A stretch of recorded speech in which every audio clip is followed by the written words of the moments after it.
Ja, nach nur 21 betreden.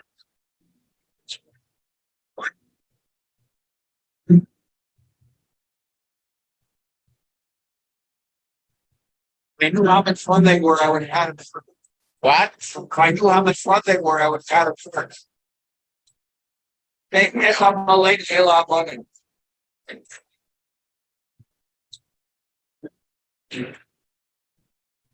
Yeah, yeah, yeah, yeah, yeah. Yeah, yeah, yeah, yeah, yeah, yeah.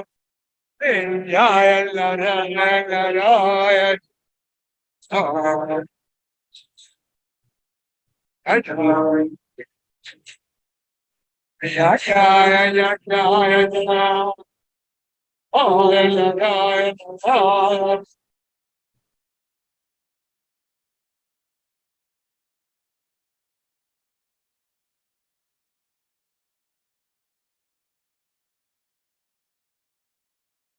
No, no, no. Right there, there's so strong.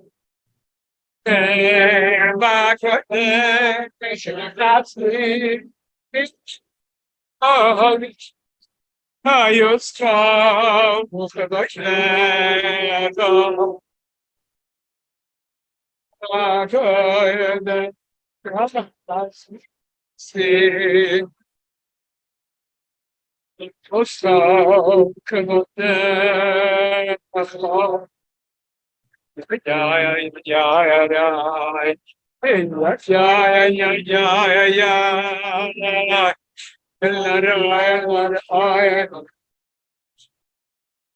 Clinic, clinic. Hey, yeah, yeah, yeah, yeah, yeah, yeah. Hey, yeah, yeah, yeah, yeah, yeah.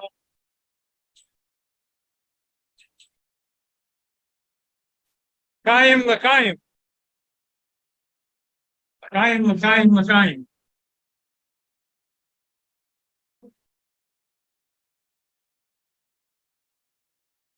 If you don't have lakaim, make sure your friend and you have lakaim. You can say lakaim together. Lakaim, lakaim. Fine, fine.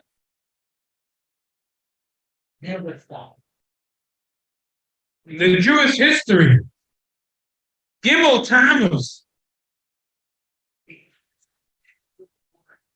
Gimmel Tammuz is the most awesome day. Gimmel Tammuz, the Jewish people were chasing after their enemies. And Yeshua said, there's not enough time in the day to crush the enemies. And he stood up and he said, Shemesh begivain doim. That means that doim should be quiet. First, it should be quiet. It should be quiet. The sun said Shida to the Rebbeinu Shalom, women included, in the quiet.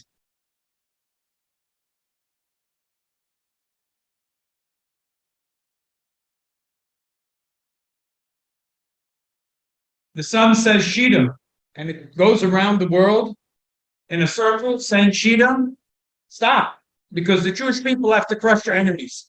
And this was something that never happened before, and never will happen. Shemesh begiven doim ve'yireach be'emek hayolah.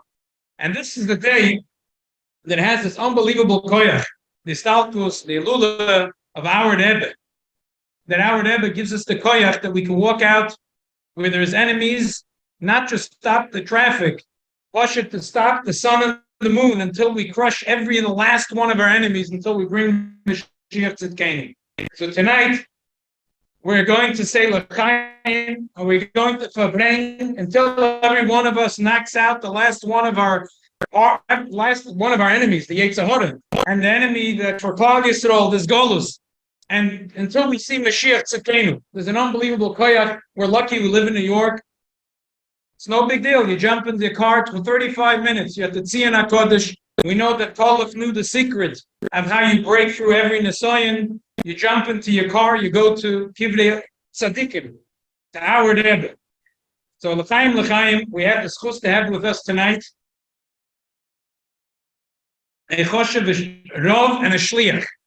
We had the schus to have his father many times in Beis Menachem. His father was the legendary secretary of the Lubavitcher Rebbe Zecher Tzadik L'Brocha. Father here for many Farbrengens. As they say in Yiddish, the apple fell nicht weit from the boy. And definitely, when this apple had the schus to be and has the schus to be the shliach and the head shliach, one of the original colonies of the United States of America, North Carolina. So l'chaim, l'chaim, l'chaim. We're going to ask Rabbi Groner to Farbrengen with us. Fine, fine. Thank you very much.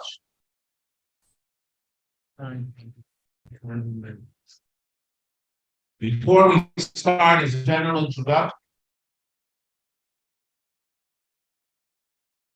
on the 150th yard side of the Balatanya, Rabbi Shneir Zalman of Liadi, the Rebbe had 3 consecutive Farbrengens. One was Shabbos, Parsha Shmois. The other one was Motzei Shabbos, but the Motzei Shabbos Farbrengen started late at night. The diuk in the Zman of the Istalkos, and then there was a Farbrengen Sunday night at 12 o'clock at midnight. But at the middle Farbrengen, the Rebbe said a very powerful statement. He said it's a minute that on the yard side of a tzaddik, you give a pidyon nefesh. A pidyon nefesh is something that redeems the soul. And he said, by Chassidim, a pidyon nefesh is a Chassidish Farbrengen.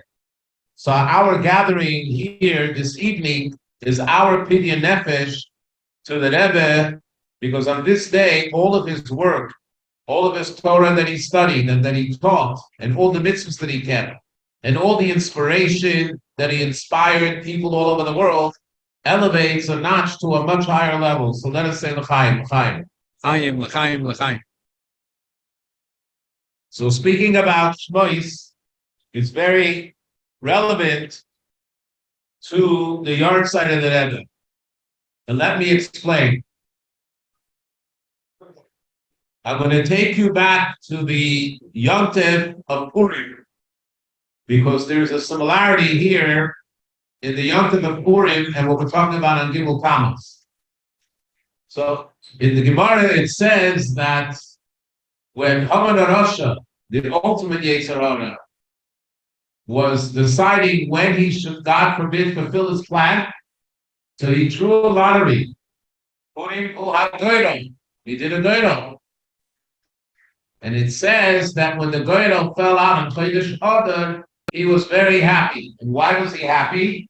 Because in the month of Adar, he knew that the great tzaddik and protector and defender, Elayim Mehemda, the Roya Neman, the loyal shepherd of the Bnei Yisrael, passed away.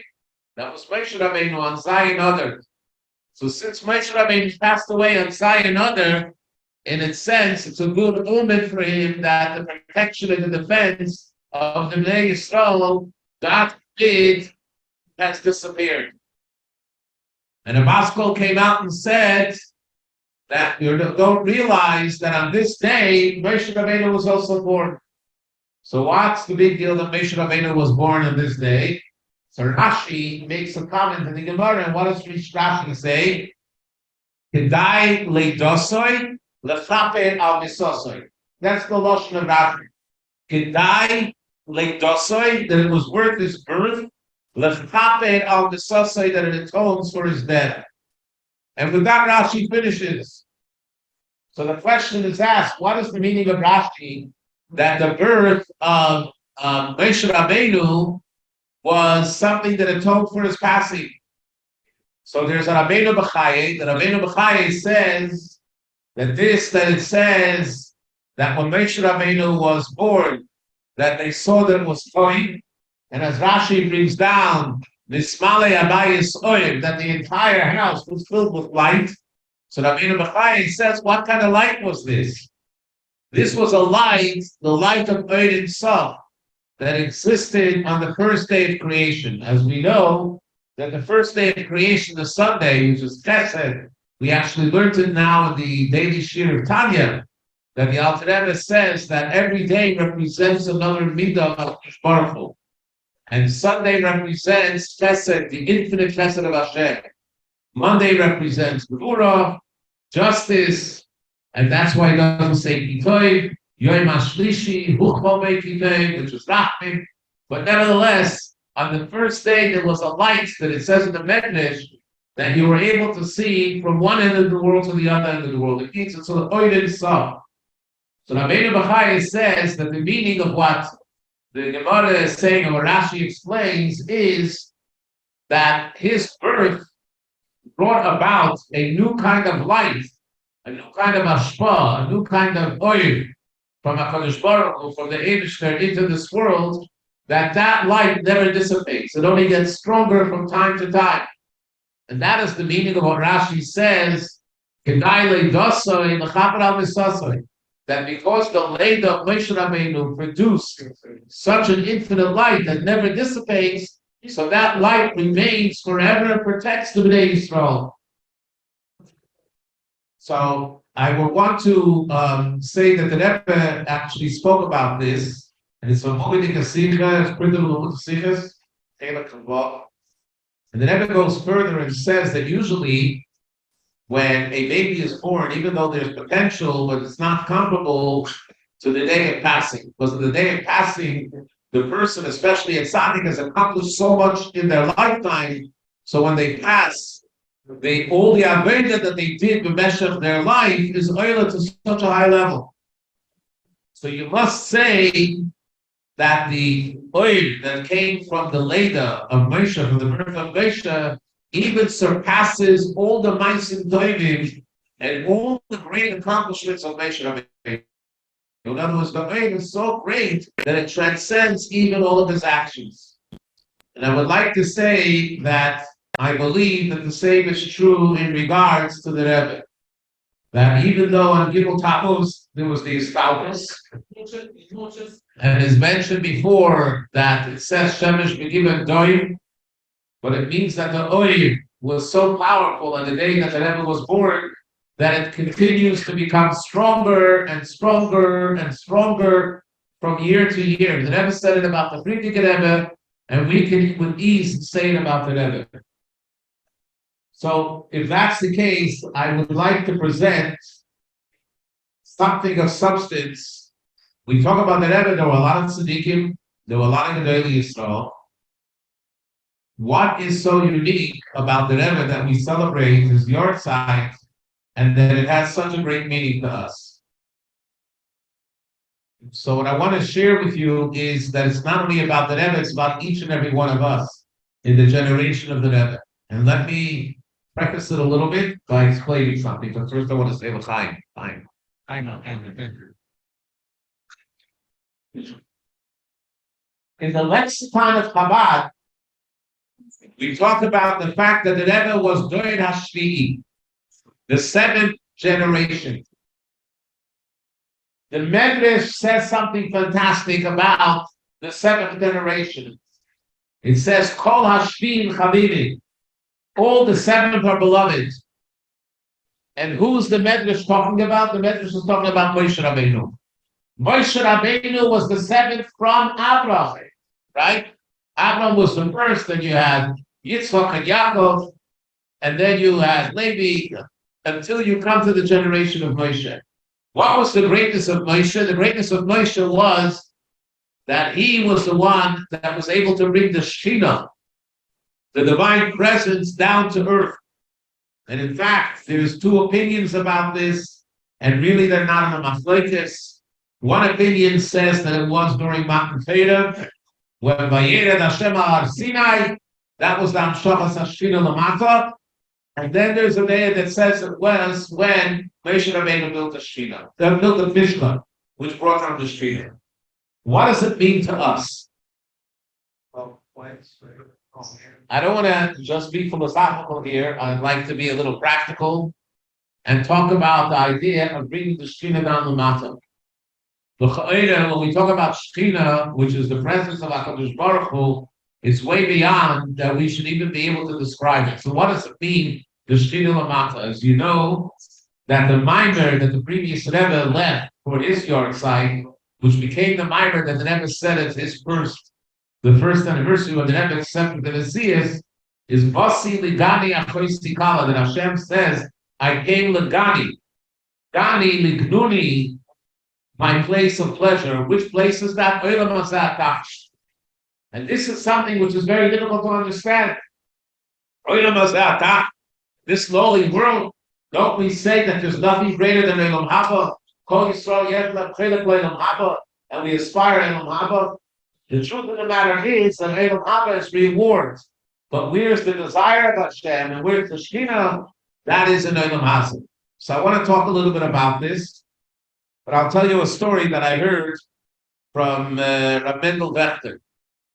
Rabbi Mendel Wechter is a Mashpia in Eretz Yisrael, and he tells the story that there was a Lubavitcher Chassid in Yerushalayim that was once a Karolina Chassid, and he started learning Chabad Chassidus, and he used to go back to the Karolina Beis HaMedrash always to teach them Chabad Chassidus, to the point that they didn't want to hear anymore. One time on a Friday, he decided he wants to go to Miron.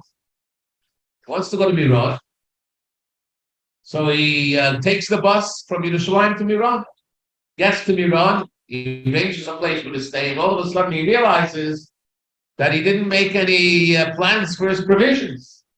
He didn't make a plan where to eat the Shabbos meal. He didn't know what to do. When all of a sudden a chartered bus pulls up, and guess what? Off the bus come all of his former friends from the Kavira Beis Medrash. They see him and they greet him. So he says to them, Hashgacha Pratis, you're here. I made plans to come here, but I don't have where to eat Suda Shabbos. Can I join you? They said, B'chavod Rab, but on one condition. You don't preach to us any of the Chabad Hasidus. We don't want to hear any of that. We want to be Karlin. He said, fine. So they come to the davening, and if you know the Karlina, they daven with a lot of Yossi and Hispilus and loud, and I can give you how I know. My father's father, Groner, was a very big chassid of the Rebbe and the Frierdiker Rebbe, but in his youth he was a Karlina as well.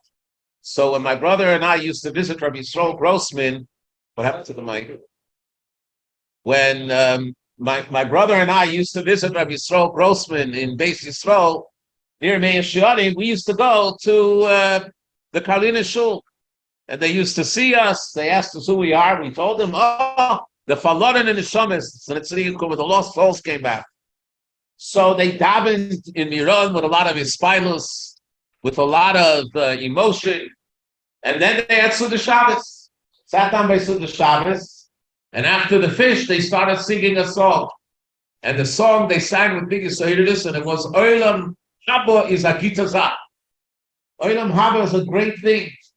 And he joined in with them and he was shouting loud, except he changed one word. Instead of singing Olam Haba is a kitazah, he sang Olam Haza is a kitazah.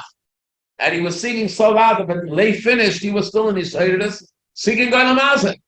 They looked at him as if it fell off the moon. Olam Haza, how do you compare Olam Haza to Olam Haba?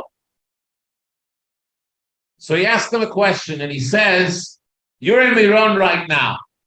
Let's say it's Sunday afternoon, and there's Tzias HaMesim, and Rav Shimon Bar Yochai comes up, and he says, I'm going to reveal to you the secrets of Gan Eden, the secrets of the Torah. And all of a sudden you realize you didn't daven yet, and it's the Shkia soon.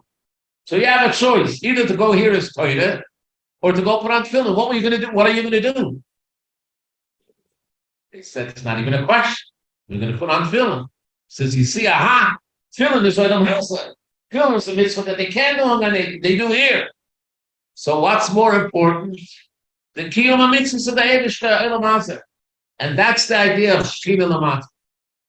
But Shechina Lamata is that you have to be able to see it. And the Rebbe worked all of his life through his Torah, through his actions, through his shluchim, to do that very thing, to be able to reveal the Shechina Lamata. And I'm going to give you some examples. Say l'chaim, and give you some examples. The first example I want to give you is in the Torah. Then I'll give you the action. We'll have a little break after the Torah, and then we'll go on with it. So, in order to introduce you how the Rebbe was able to reveal the Shechina through the Torah,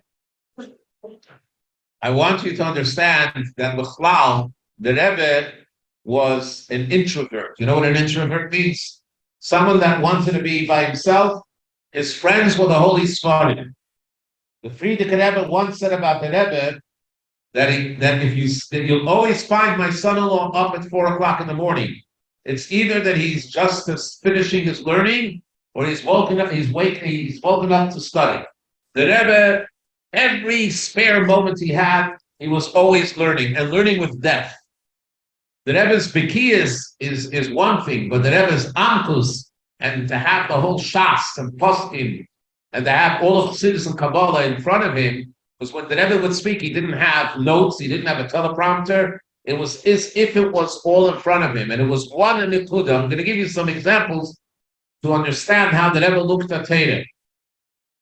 But what the Rebbe had the ability to do was to take the most refined, abstract concepts of Torah and bring it down in a language that everybody should be able to understand. So it's not just that he was able to reach into the depth, but he was able to do that. I'll give you an example. The famous Choysen and Lubavitch, the one that was the great scholar and Mamish Boki in Siddur and in Nigla and in Kabbalah, was Rabbi Khan. Rabbi Khan wrote an article in Toshin Lamed in 1970 about this very thing, about the Shechina Lamata in the Rebbe's Torah. And he took a Sicha from Shmois, Chelek, Bov, where the Rebbe takes some of the deepest concepts that the Rebbe Rashab explains in a very famous Hemshach Tafresh Samachov, and he writes it out in such a way that everyone can study it, and when you grasp it, you're able to grasp the depth of it. Why am I saying Rabbi Yoel? You have to understand Rabbi Yoel was, a lot of times, when the Rebbe spoke, we used to listen to the Sichas, to say that we truly grasped the Sicha from the Rebbe or a Maimon from the Rebbe. Never. Rab Mendel Futafas was a very famous mashpia about Mesidus Nefesh. Until he heard the review of the Sicha from Rabbi Yoel, and you would come over to him and ask him, what's the Rebbe yourself? He said, hey, he stood like everybody else in faith. Until he truly understood it. When we were Bachnim in Kfar Chabad, in Tov Shalom and Hey, Tov Shalom and Vov, the Rebbe made a siyum, Yudas Kislev, Tov Shalom and Hey on the Rambam. But in order to explain the siyum of the Rambam, the Rebbe first explained the beginning of the Rambam. The first mitzvahs of the Rambam, Aktis Hashem, Yichud Hashem. And the Rebbe analyzed and was mepharik the words of the Rambam in such an unbelievable way. Rabbi Yoel kochtzach it tremendously. It was a revolutionary sikha of understanding how the Rambam explains Achtus Hashem, Motzui Rishon. And I remember we had a bacher in the yeshiva who's today a very big shliach in Europe. When I say big, because he's a big Groner. He was in his youth he was called an Ilui. He was Baki in Shas and Rambam. I remember when he came to the yeshiva in Kfar Chabad, he said to the bacher, "Fahermer, Avot Rambam revealed to the Chalak Zom Balpeh." He pushed knows everything about them. So he sat down with us and he said, this Sikha, if we can take this Sikha and write it out in a Logdish way and get the Rebbe to review it, it would be Mekadev, the whole Olam HaTorah, to the Rebbe's way of thinking. So he took a crew of the best in the yeshiva. They sat for months and months and months every night, working it over and over and over again, looking at other halachos of the Rebbe, trying to do a comparison, and they finally put together a masterpiece. And they sent it. I was going to New York then for Pesach, so they sent it in an envelope, and they said, give it to your father, let him give it to the Rebbe, Ulai, maybe the Rebbe will be magiyat, and then we'll have a stoira misalefes. So I brought it, and I explained to my father the whole background, and my father brought it into the Rebbe when he went in the next time. A week goes by, 2 weeks go by, it was Pesach time. We had to go back to Eretz Yisrael, and I asked my father, what's going on with the Sikha that they sent in? He says, I can't tell you. So I pleaded with him, he said, the Zogan of his Kedrish B'Tzeil. So I didn't say anything until after my father passed away. The Rebbe said to him, either they nicht verstanden the Sikha, or they kennen nicht kein Lashon Kodesh. Either they didn't understand the Sikha, or they don't know Lashon Kodesh. Keep us up to Rabbi Yoel.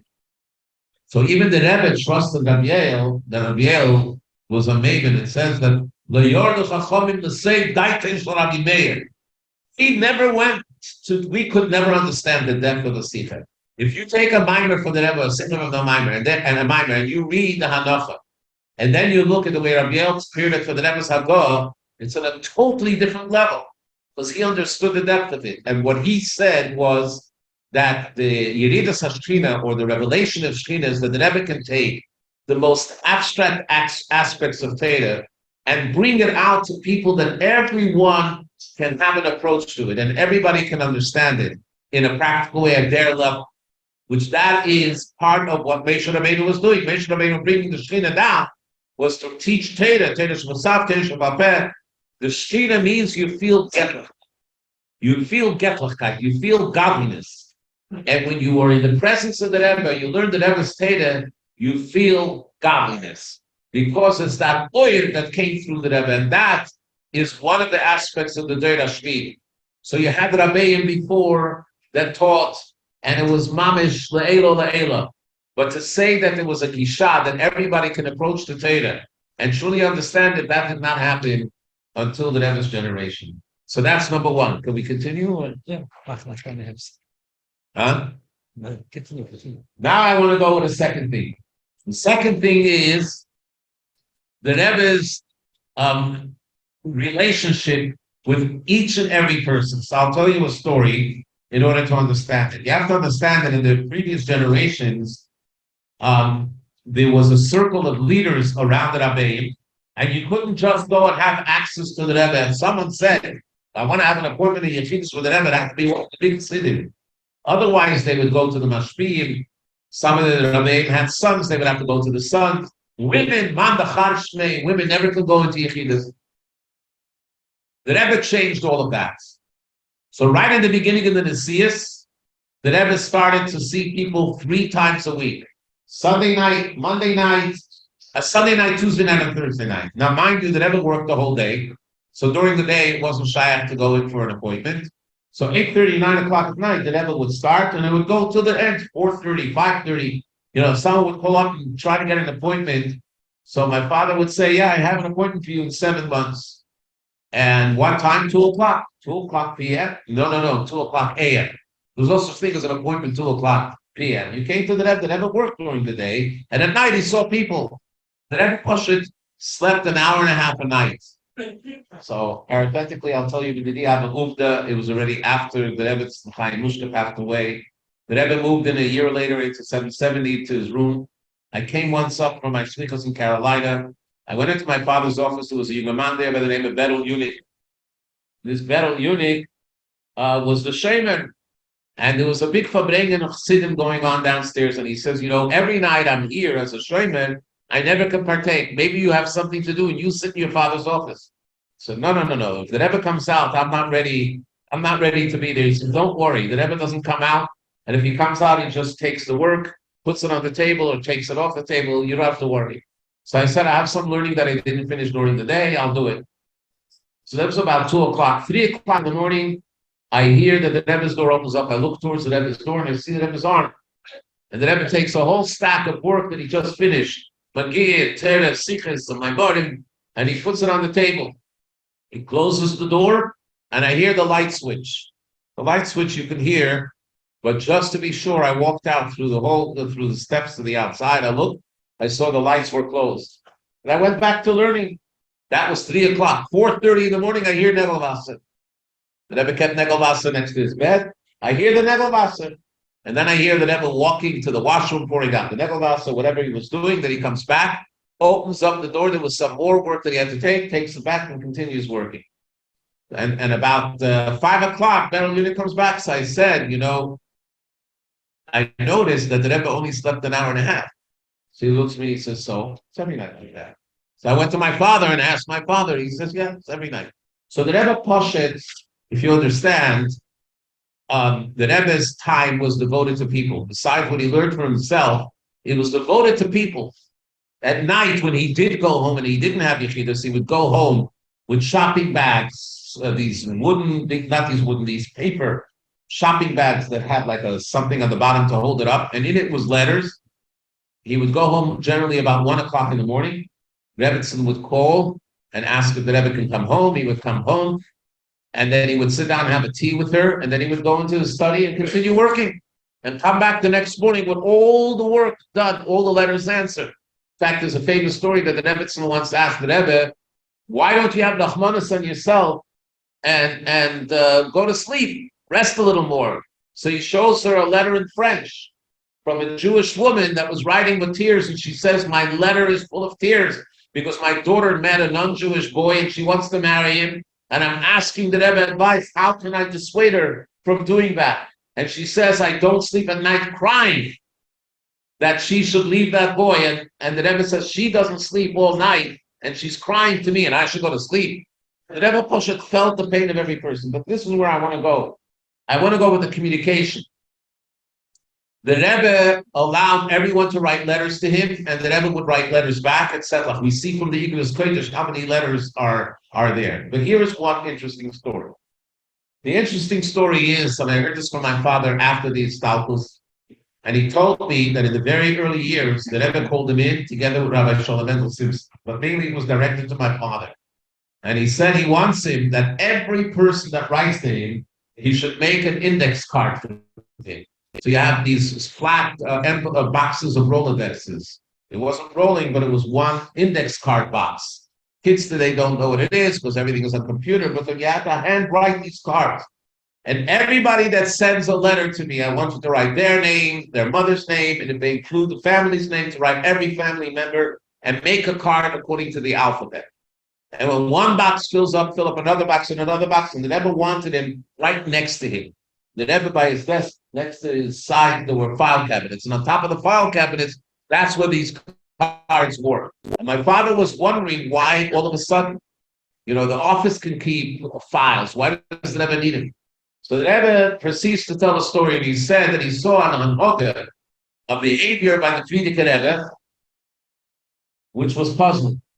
So the Frierdiker Rebbe was very busy, and one time in the middle of the day, he opens up the top drawer in his desk, and there was a few letters there, and these letters were written to him by very close chassidim. And he would take one of those letters all of a sudden, hold it up, and start looking at it and be mispointed in it. And then after a while, he would put it down. So the Rebbe was wondering, this is a letter that you read already before. Why are you reading it again? So the Frierdiker Rebbe told him that he saw the same Hanhoga by his father, the Rebbe Rashab. And that the Rebbe Rashab also had letters from the Karobim next to in his desk. And the Rebbe Rashab would look at it. And the Frierdiker Rebbe was puzzled. So the Frierdiker Rebbe said that the Rebbe Rashab, his father, told him that when he senses a dark cloud descending on one of his Bikusharim, a dark cloud is the proverbial thing that the Stakashon Mitzayim, so that person doesn't even know that they have a dark cloud, but he senses it, so he takes out their name, and he's pointed in the name and is misfollow that the cloud should dissipate. And the person never even know that there was an impending tzara, and he never knew that he was freed from it. And based on that, the Rebbe wanted all these cards. So I was thinking to myself that here's the difference of Deir Hashvi.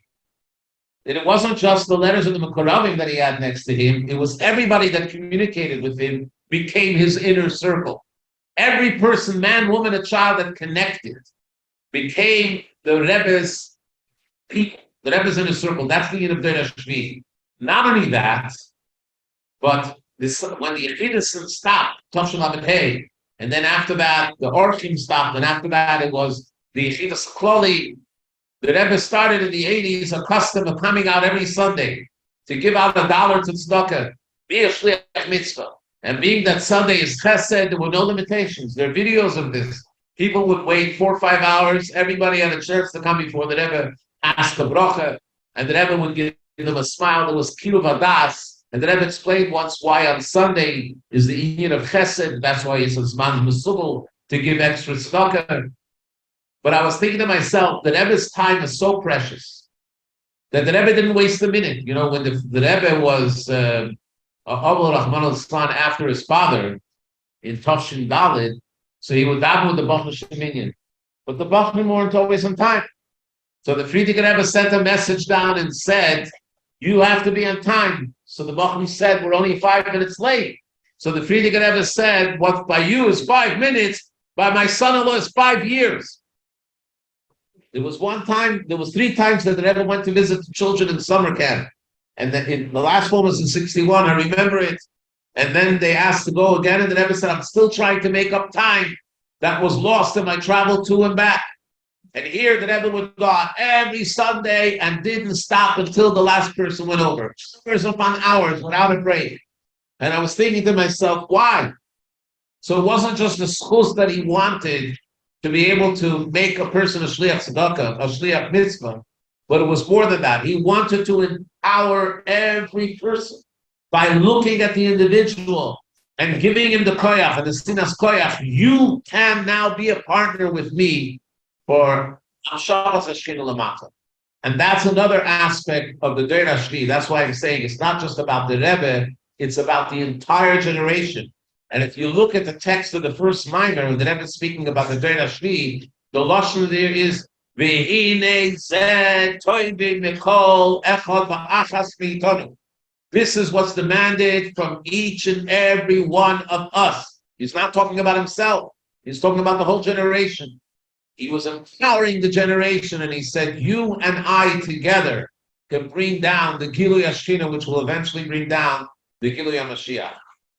And then there's another thing, but I'll leave that after a hefsek of L'chaim. L'chaim. Good evening. Fine.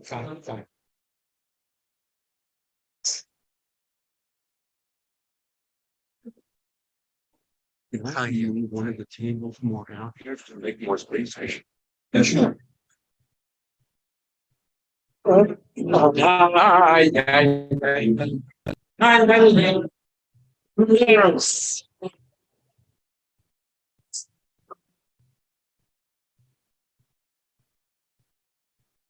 Alan Gross. Oh, it's spoken before. Yeah.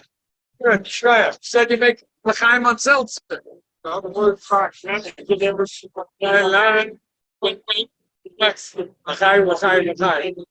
Try from what he said on what?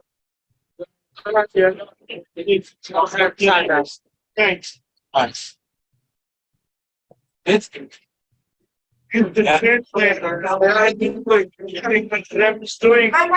Alan. If he gets still like, yeah, fine. Yes. L'chaim. Remember when I came for being chauffeur? Yes. You convince your father. Yes. Tell your father to come with the whole family to our house on a Shabbos dinner. Maybe this week. What's your name? Oh, Naftali. What's your mother's name? I know. I can't say her name. But it's, I don't know, it was And a half. The thing was an action given. 11. And that's yeah. Other house here is not. And I'm good. You hospital actually probably I'm good.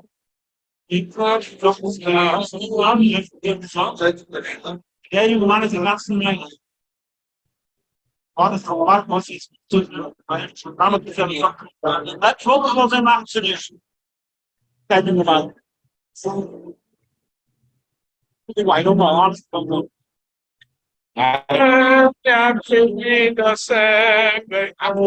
wasn't telling you.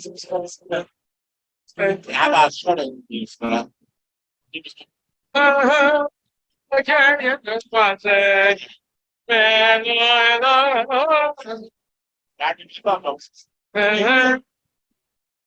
want to say, in the power. It's fun. Like I'm talking about substance. It's right. It's fine. She loves when I ate that shit. Thank you. I remember because my father said that a man has a blue light straight coming. I don't know. He has a blue light straight coming. Since I was born in that, wow. I asked Alan Gross to come. Oh, they came to the time. Very nice. Kind, yeah. Wow.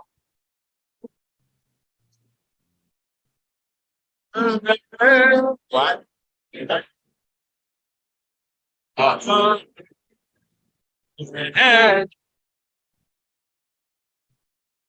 don't know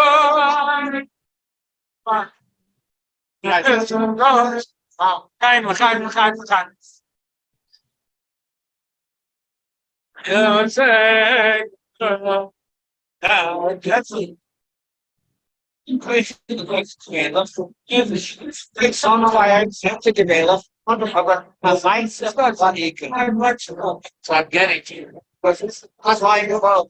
It's possible. No extra break. Yes, that's so nice suggestions. I'm not my investment. This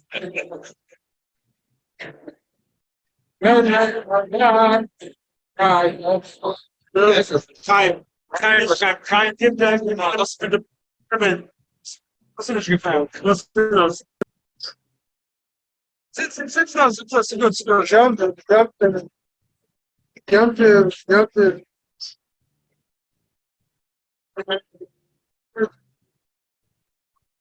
Oh, what she have been to?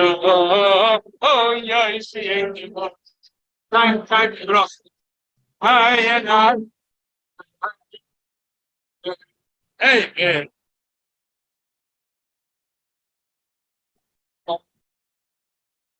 Sure.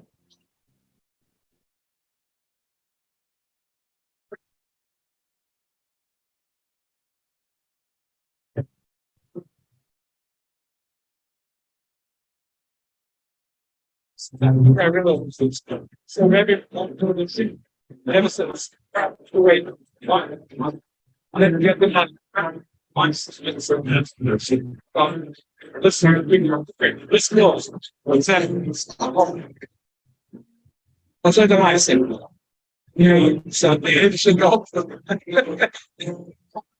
the little, to the glasses. This is clean or in touch? No, this is clean. It's clean. Okay, there. So, stop using it. Say that you want to. You're gonna tell us.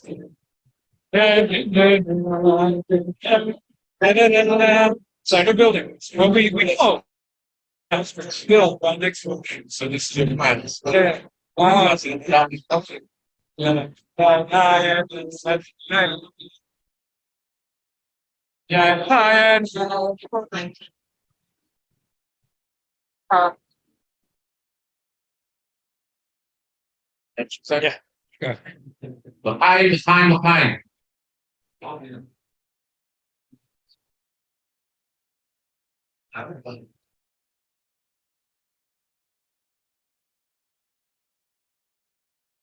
So I want to bring a third example,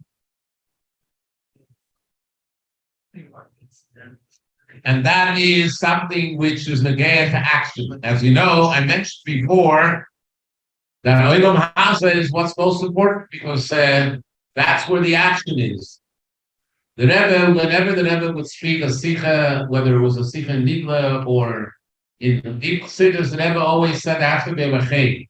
What do we learn from this and how do you apply it to action? So, I want to explain that the Rebbe talks a lot in the story of Matan Torah, that when Moshe Rabbeinu came to the Bnei Yisrael, and what was their answer? That everything that Hashem says, Nasa v'nishma. First Nasa, then Nishma. What's the shot from Nasa and Nishma? Let's say you have a favor that you need to ask from a friend, and the favor is a tough favor to do. It may even be an inconvenience to the individual. So when you call the person and say, or if you're called to do a favor, they say, I really have a big favor to ask you. So most of us, what we answer is, I'd love to help, but first I want to know what it is. Tell me what it's about, and I'll tell you if I can do it. If I can, I'll do it in full heart. I had a case once that I needed a favor from somebody in Florida with the mishpacha. I called the individual, and I said, I really need a big favor. And the person said, consider it done. Consider it done. Now tell me what it is, and it'll get done. That's pshat nasa v'nishma. Nasa is that you have to do. When the Rebbe would bring out Nakuda and ask, the Rebbe started the famous mitzvah campaign. There were a lot of mitzvahs. Now we know the shluchim that are out in the Farbrengen see the power. You see it here in New York as well, but especially in small towns, you see the power of the mitzvahim that the Rebbe established.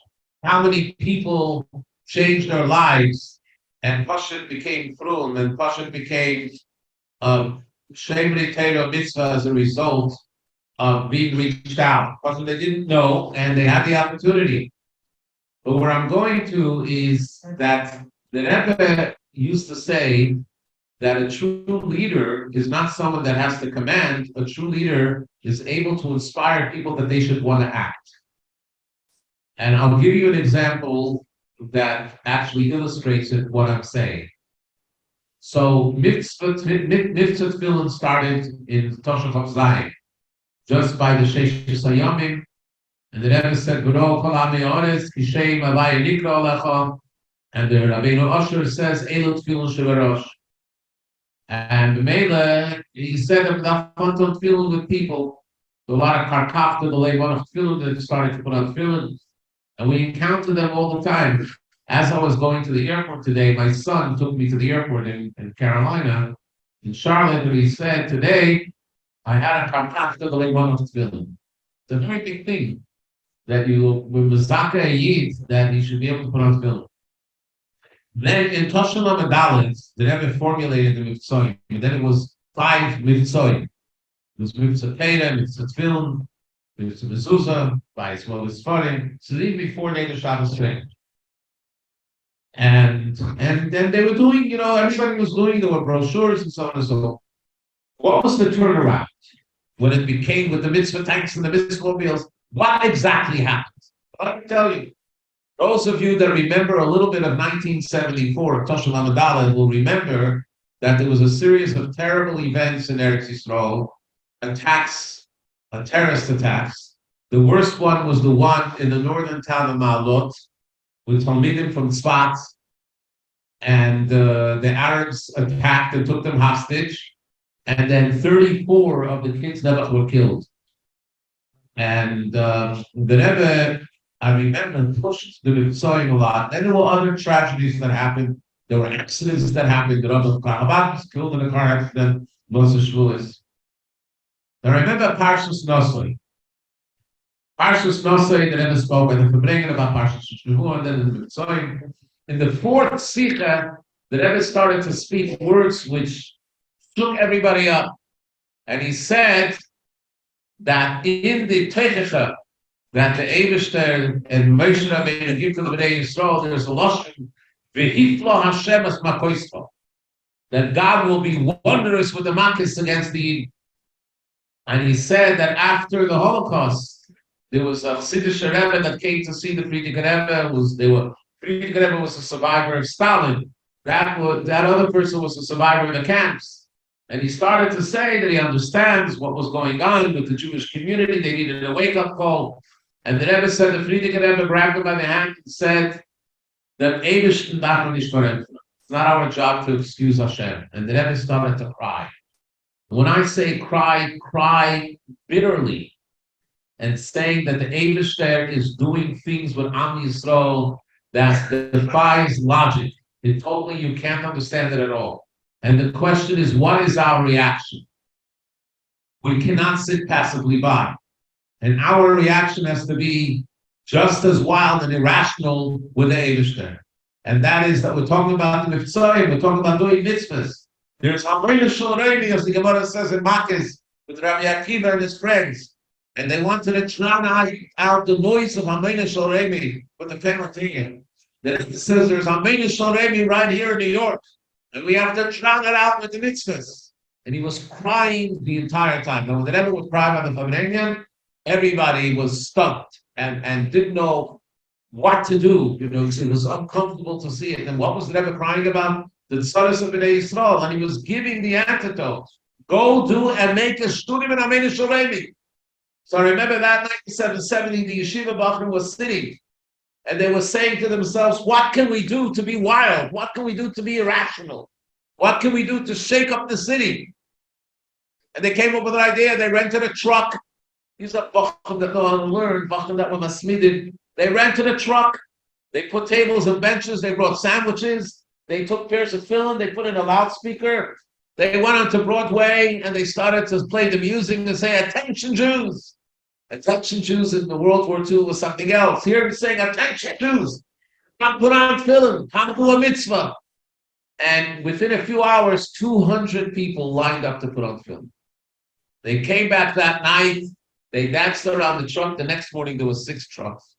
The Rebbe came in the morning to davening, and he sees the 6 trucks with all the bachrim hanging out and the music. There's a picture of the Rebbe encouraged it. And then, a few days later, when the Rebbe was going home at 1 o'clock in the morning, as I mentioned earlier, the Rebbe would go home at 1 o'clock in the morning, and Rabbi Yudel Prinsky, or Yehuda Prinsky, one of the Rebbe's secretaries, was taking the Rebbe home, and the Rebbe turned to him and pointed on the truck, and he says, these are tanks against assimilation.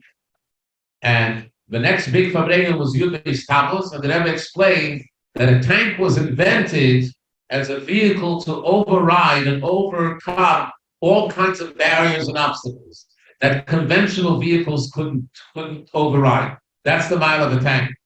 And he says by doing the mitzvahs and the mitzvahs, and going out to the street and encouraging Jews to do mitzvahs, you are breaking through all barriers. And that's another form of Gilui. But what the Kunz over here was, the Rebbe didn't write out what he wanted us to do. He gave the general idea. And the Rebbe had perfect capability of writing out in the Mashal Toshim Emches, when the Rebbe made a shturim of cocktail, the Rebbe wrote out exactly how the whole campaign should run and how they should write in the ledgers. But the Rebbe wanted our initiative. He wanted our participation. The Rebbe said, this is yours as much as mine. This is your nachla as much as mine. The idea of bringing the Shekhinah down to earth. You have to take the initiative. And that was what the Rebbe always wanted, is that we should take the initiative. Of course, it has to be b'derech ha'torah, it has to be b'derech halacha, it has to be according to the right standards, but you have to use the initiative in order to do it. Agav, in the year later, after the mitzvah tank started, I was back in Kfar Chabad learning, and there was a young man learning in yeshiva, and I saw that he was a tzugya komener. He was just starting. So I asked him, what happened? He says, I'm totally thrown down. And he says, I was a dancer in ballet. Dancer in ballet had very little shy Yiddishkeit. And he said, you remember that? You were in yeshiva with us. I remember that guy. And he came out of a ballet and he heard the music on the mitzvah tank. So he started to dance. And the bachman went over and he said, are you Jewish? He said, yes. They put on the film. They made a connection with him. And at the end, he left it all and came to yeshiva and became a Fruma Bacher. It started a Fruma household. We have no idea how many people's lives were changed. I have another story that happened to me in Carolina. When we moved to Carolina in 1980, I started coming as a Bacher in the 70s. So my father told me that the first thing we have to do is Shiurei Torah, in addition to the mitzvah. So we started a Monday night shiur in Chumash and Rashi and Ramban. Then we started the Gemara shiur. We started different shiur. But the first big shiur was Monday night. We sent out a flyer, and people responded. I get a call an hour before a shiur, and it's a young man, and he's a professor. I never heard of him before, and he was a professor of genetics, which is biology, very choshev position. And he says, "Can I attend the class?" I said, "Absolutely." He comes to the class. And eventually he became very close to me, and there's a whole story. I'll tell you the rest of the story in a minute. But after the class, I asked him, what brought you to the class tonight? You know, you never had a connection with us, you never heard of us, Chabad. So I'll tell you the truth. I was in Manhattan yesterday, and my parents live out on the islands. And I was at the university doing research. And I had to catch the Long Island Railroad to make it on time to see my parents. So I ran out of the university, running towards the train station. And as I was running, there was a mitzvah tank there. And a young buffalo comes over to me to ask me, are you Jewish? I knew and I calculated in my mind that if I say yes, the next question will be, did you put on film today? And I would have to tell him no, and then I have to tell him I'm late for the train, and they'll argue with me, you'll get another train. So I said, I'm not Jewish. He let me go. And he came onto the train. As the train starts moving, he says, what did I just do? Jews allow themselves to be thrown into the fire and not lose their identity as a Jew.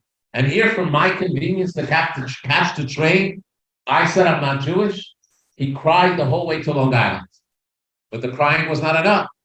He said, I make a resolution that the next Jewish invite that I get, I'm going to accept. He comes home the next day, and in the mail is the flyer that we sent it about the shir. So he calls us. The Poel, that shir led from one thing to another thing. He became very close. He became a Menach Filin. He sent his kids to the day school as a result. I brought him to the Rebbe in Toshim and Dalet. He was by the Farbrengen. I introduced him to Groner. Long story short, he comes to me one day and he said, I'm very sad. I just got an offer from the University of Texas in El Paso to be the chair of the department. But there's no Chabad in El Paso at that time. And he said, on the one hand, it's a career opportunity. But on the other hand, for me, I need the Chabad, I need the nutrients, I need to learn. What should I do? So I said, you write to the Rebbe and ask the Rebbe what to do. So he wrote a letter to the Rebbe, and the Rebbe wrote him back, that the Eibishter is making the steps of a person. Certainly because he got this offer, it means that he can do something there for Yiddishkeit that no one else was able to do. So even though it's his job, but he should go there and he has to do something for Yiddishkeit. So he accepted the job, and I immediately called the head shliach of Texas, Rabbi Lazarov. Rabbi Lazarov said, yeah, I know, Pastor, I printed a Tanya there, but I didn't think it's a community. But now that the Rebbe gave such an answer, I'm on it. And within a year, there's a beautiful Chabad house. Rabbi Yisrael Greenberg moves out and started a shul. And this guy was so involved in it. And the point of the matter is, that's the Tefeach al Manas Latviach. He got inspired by a mitzvah tank where the guy asked him if you're Jewish. The Bachar asked him if you're Jewish. He rejected it, and as a result of that, he got involved in learning and he started putting on film. And then the end result was that he started another shul and another Chabad center in another city that's thriving today. So we don't understand the look, but this is what the Rebbe wanted. The Rebbe wanted that each and every one of you is a candle. Each and every one of you has the ability to light the candle in someone else. Sometimes stories we have were not as simple. So I'll share with you a story that I didn't start sharing until recently. It has to do with my father, and it's B'didi Haba Umda. B'didi Haba Umda means that it happened with me. Many of you that were of age remember that in the Lamets, one of the things that the Rebbe spoke about, every Farbrengen was about the Mi Yehudi. And most of the Frum Welt couldn't understand why the Rebbe was talking about it, Mi Yehudi. How many of us are engaged with the other communities that we have to worry whether it's the Gir Kala or not? There were two things that the Rebbe spoke about. One was Mi Yehudi, that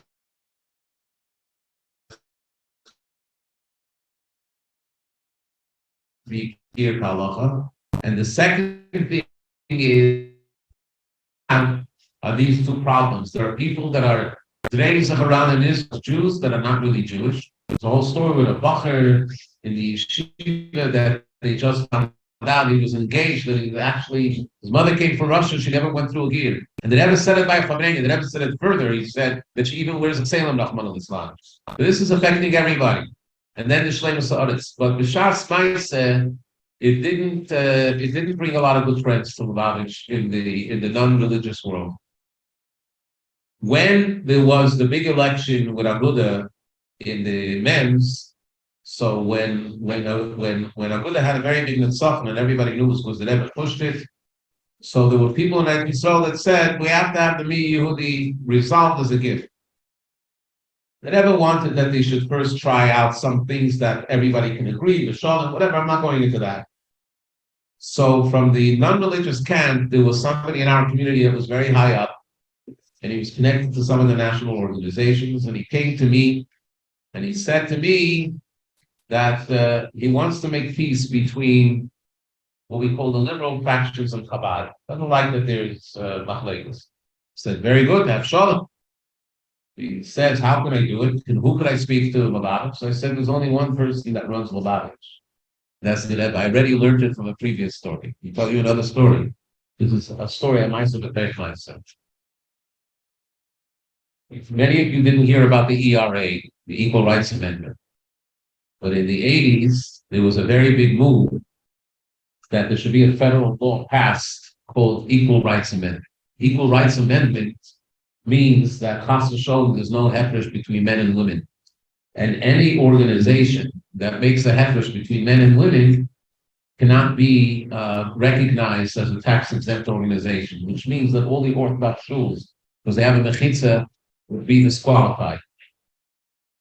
Now, the only way the federal government was going to entertain it was if they had 35 states that ratified it. I'm not trying to give you politics, I'm trying to give you a myself pledge. And there were a bunch of states that ratified it, and there were 3 states that held out, and 30 that we had to deal with it, and one was in North Carolina. So I started getting calls from Aguda and from other national organizations that we have to start sending telegrams and decry it. So I said to them, I can't make a decision, I have to think about it. And I hung up the phone and I called Rabbi Chodakov, the Rebbe's right-hand man. And Rabbi Chodakov says to me, nice, Vevet's husband in the telegram, who's going to sign the telegram? I said, I will. In Vevet's nomen, I said, Lubavitch. Who gives you the right to sign the name of Lubavitch? So I said, I'll sign in the name of Lubavitch in the Carolinas. And he says, and who gives you the right to sign the name of Lubavitch in the Carolinas? There's only one person that can sign the name of Lubavitch, that's the Rebbe. But he said, you have a friend, a Jewish senator, why don't you work with him? I had a friend, a Jewish senator, that he's 100 years old now, by the way. He's not a senator anymore, but he's still Meniach Tefillin every day. He had a miracle from the Rebbe, and he made a promise to the Rebbe before the miracle that he's taking upon himself that he's going to put on tefillin every day, and he puts on tefillin every day. I'm not going to give the name. Tell you later, whatever. Al Kopanim, I called up the senator. He was involved in business. He didn't know about the whole thing. And I said, next week, Sunday, the unions are making a big demonstration and they want to have the ERA. And I said, it's a sakana. And I don't know where you stand on it. He says, me? Where I stand in it? How can I be for it? You called me a Lubavitcher. What happened when I called him a Lubavitcher? A few weeks before, I was in his son's office. And it was about 8:30, 9 o'clock. And he walks in with his film. And he says, Rabbi, I didn't daven yet today. It's already 8:30. So I said, why didn't you daven? He says, I wasn't in the proper frame of mind. I had to be in the frame of mind. Now I'm in the frame of mind. So I said, now you know a Lubavitcher, because in Lubavitch, the whole idea of Hachana L'Tefillah, you don't just get out of bed and daven, you have to prepare yourself. So I thought it just went over his head. He says, if I'm a Lubavitcher, how can I vote for it? So I said, that's good that I know that you're against it, but what are you going to do? He says, tell me the details. I told him, he said, leave it up to me. The next day, he goes to the capital of North Carolina, and he has a meeting in a particular room, and he has who's for, who's against. They had a very small majority that was against it. They voted that the next day they're going to table it.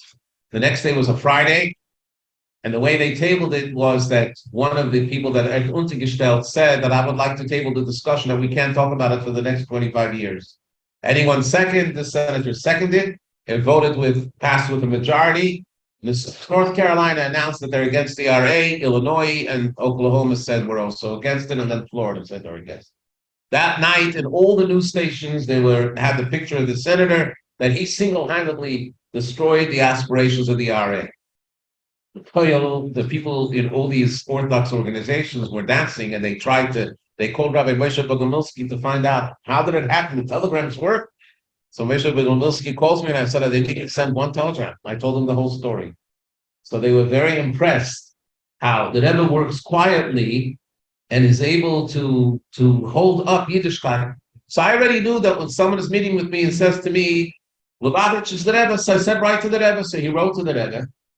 The Rebbe wrote him back and forth, letters in English, and I would get a copy every time. They were very nice letters, and they never put out the whole reason why we have to stand strong and gear Kalach and everything else. And then he wanted to propose something which I'm not even going to mention, but it wasn't a proposal that I'd say is a kosher proposal. When he mentioned it to me, I said, don't even go there because the Rebbe is never going to agree to it.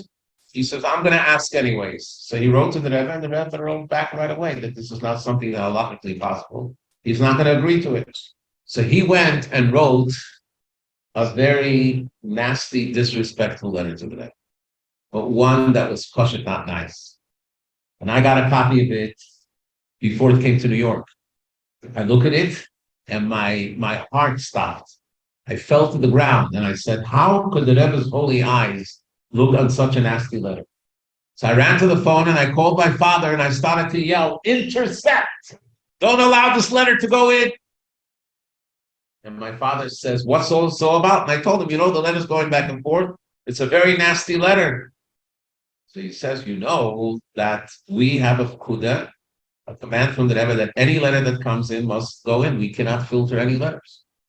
This was even after the Rebbe had the heart attack. That in the Yiddish newspaper it said that by the Friedrich Rebbe they stopped the flow of letters. They only gave positive. And the Rebbe said by Mirvet and Ishtonazeh, he wanted all the letters to come in. So I said, what am I going to do now? The Rebbe is going to see the letter. I was heartbroken. I sat in the living room on the floor. I cried. I didn't eat for 3 days. And I said Tehillim the whole time. And it wasn't because I felt like I was the one that was gated. I caused through this correspondence. Where was my seichel? Anyways, my father spoke to my wife. My wife said that she can't calm me down. I'm all upset and I'm crying. I'm not eating. I'm not sleeping. And it's by me Tisha B'Av 3 days in a row.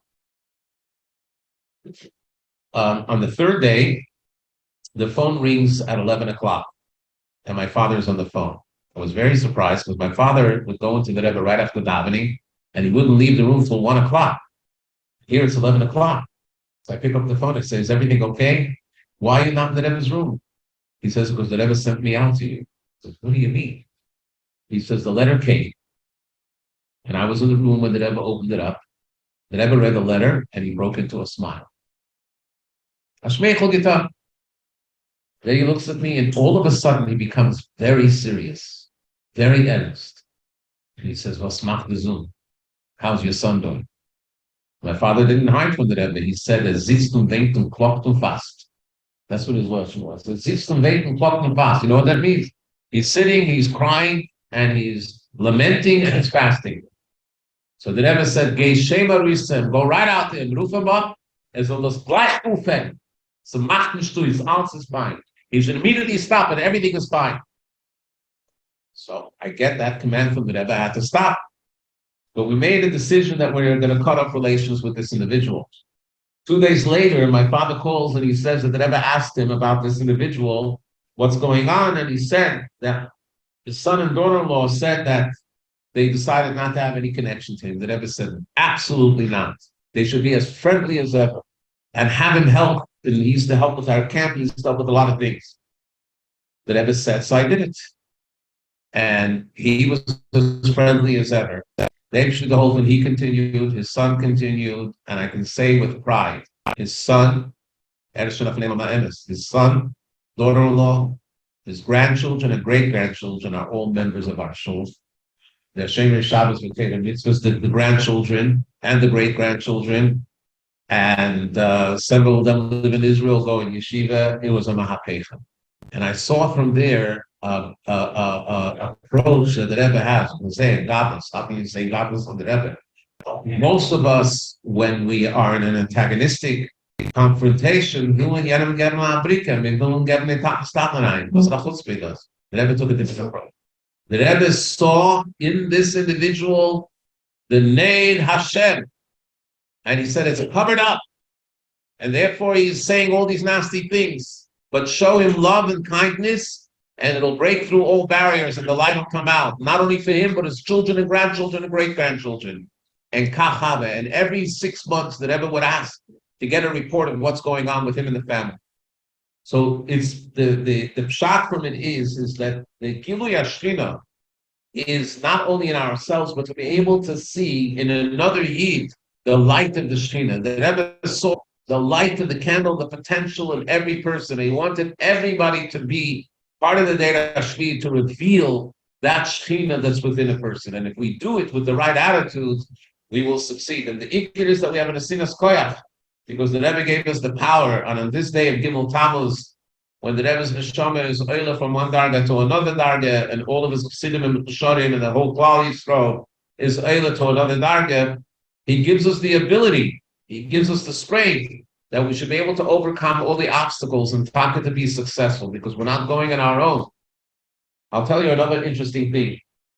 In Toshalam and Zayin, when I went on America Shlichus, on the Shabbos before, the Rebbe spoke on the Rashi Her Hahor. What's the Rashi Her Hahor? The Mokum Akfura Varnakoyet. So it says that it was Her Hahor. So Rashi says, what is Her Hahor? So he said, gives a few mashal, and the one mashal is that there is a nanas al gabe anok. What's the mashal of nanas al gabe anok? A nanas is a midget, and anok is a giant, and they were both walking along the wall, and they heard that there's a beautiful garden on the other side of the wall, and neither of them can see it. So the anok, the giant, says to the nanas, to the short person, come and climb on my shoulders, you'll be able to see on the other side. If you see on the other side, you'll be able to share with me and illustrate the beauty. And the Rebbe says the same thing is with us. Who are we to compare ourselves with the Torah and the Shonim? The previous generations before us were Anokim, they were giants in Torah. They were giants in knowledge and Torah mitzvahs. We are Nanosim, we're bitches compared to them. But we're standing on their shoulders. All of the Torah and Avodah and the Tefillah and everything that they have done, all of the centuries and all the years, is to our schus. And we're standing on their shoulders. So when we do a pu'ula today, we're not doing it alone. We're doing it with all the generations that preceded us. And we have the ability with that to overcome any obstacle, to be over the wall, and to enter into the garden, into the gan, into the gnuni, into the place of the Eibishter's pleasure and desire. And the Rebbe saw each and every one, the simplest to the greatest scholar. We all have the ability to do Ma'aseh B'Koyel. So what's the Ma'aseh B'Koyel? We have to set aside time to learn. We have to set aside to do mitzvahs. But we also have to be involved in revealing the spark. And I just want to say one other thing. The Rebbe did not agree with the term kinuv rechoikim. The Rebbe said, why? He said, the concept of brachik means that chas v'shalom someone is distant from the Eibishter. No Jew is distant from the Eibishter. Every Jew is close to the Eibishter. Just some know it, some don't. Some have a lot of dirt covering them, so they don't see it. But in their essence is that they're close to the Eibishter. Our job is to reveal. I remember, another story comes to mind. I was in Kfar Chabad learning, and I had to come back to New York for the Hafsaka of Pesach. And as I was in the airport, one of the Bachnim came to me from Yerushalayim, and he brought me a magazine from a movement that was very extreme. And this extreme movement had an article in that magazine where they criticized the Rebbe on the Mitzvahim. That why is the Rebbe picking easy things, and why is the Rebbe just saying that you do these 5 or 10 mitzvahs? Should tell that, all take. And the Rebbe Taka was of that opinion. The Rebbe said, never say that there's less than 613 mitzvahs. Aryeh Carmel wrote a sefer, a challenge that you shouldn't tell people if the burden of Torah mitzvahs, get them accustomed to it. The Rebbe said, Chas v'sholom, tell them about the burden of Torah mitzvahs, but tell them, start with one, a mitzvah, get a mitzvah. So the Rebbe, I brought the magazine, I gave it to my father, but I read it on the plane. They gave me permission as long as I keep it clean. It was a very nasty article. And the Shabbos after that, the Rebbe responded to it. Besides my father, myself, nobody knew what the article was because it wasn't broadcast, it was Shabbos. And the Rebbe said that there's 2 approaches how you approach a Yid. You approach a Yid that's not frum, and you say, listen, you are not frum. You are bad. You are evil. You are a sinner. And I will show you how you should repent from your sins. So in the best case, he'll say, that's if he's edel. Or you have the approach of the Baal Shem Tov. The Baal Shem Tov said, Eretz Chayfetz. Who's the land of desire? The Bnei Yisrael.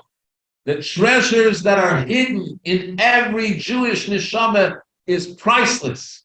And you say to the Yid, do you know that you have treasures? Come, let's discover it together. And then the Jew is intrigued. And he says, I have a treasure of a mitzvah, let me try to discover it. And that's how you bring them close to the Eibishter. You have to have the positive attitude of inspiring them. And that's where we as shluchim need to do it. And we see this every day in our work.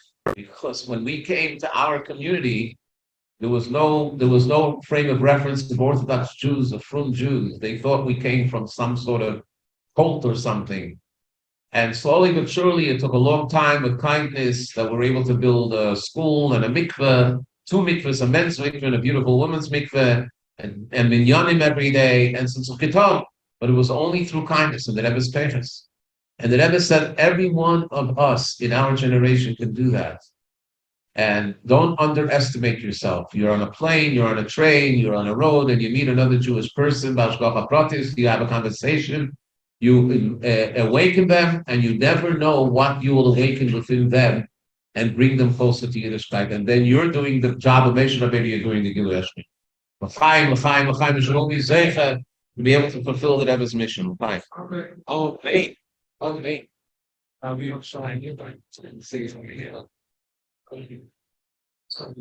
So nice to see you, and it's nice what you do in the Sibri Teda for the amazing. Ich habe noch ein kleines Effekt. Vergeht das eigentlich? Oh, it's like a time sleeping. We're gonna who's there? No, so is there? Yeah. Ruth is there. I don't need it. Just read it.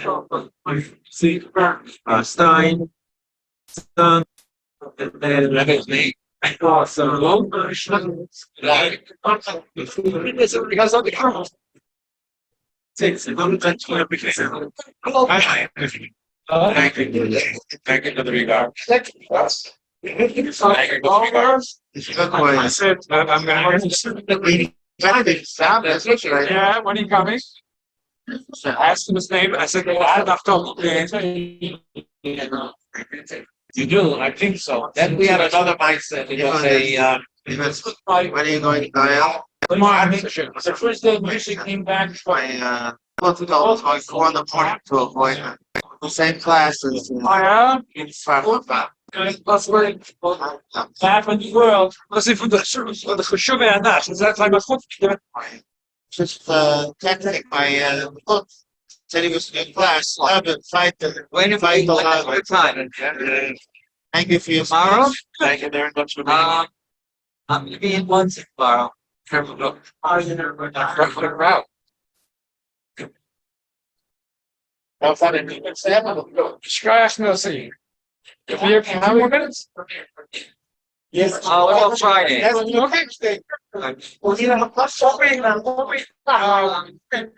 Best after 2 o'clock. I'm be at my office till 2. I can come around here. Give me a call. Usually I go to front heights and I sit and I learn. Right. Down 4 o'clock. Give me a call. Okay.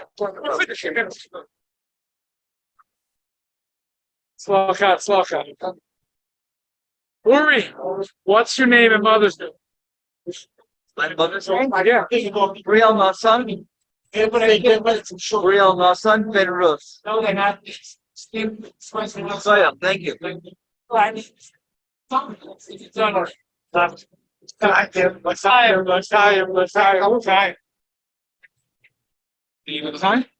Look, so smaller than small. Now I'm all at the same time. Sometimes I pulled them back because I want you to know. Send me the connection. Show me the connection. Say, come in and start back. One thing. One thing. Something. It's something. Not sure then. One word. Yeah, I'm gonna say. I don't know if you remember me. Yeah, I wrote simply clear out. See that during me. I wrote 14. I had a cemetery. I done for a clear cut loss.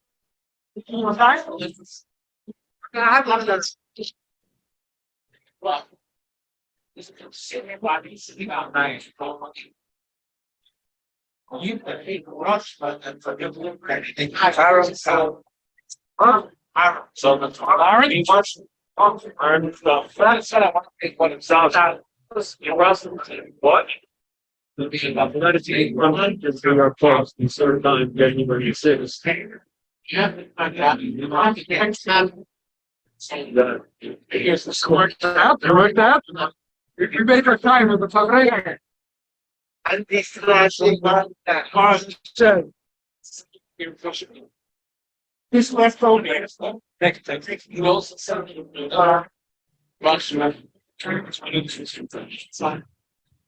Solid. But you know, project. Italian, Italian, Italian. What's it? Else. 30 seconds. Wow. So, shot some time. Yes. How are you looking? Yeah. I came once or twice to the show. Okay, good. Of course. Italian. Well, the rock shop.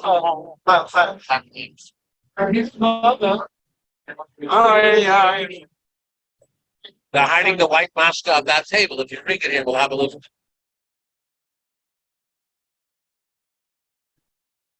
Dave?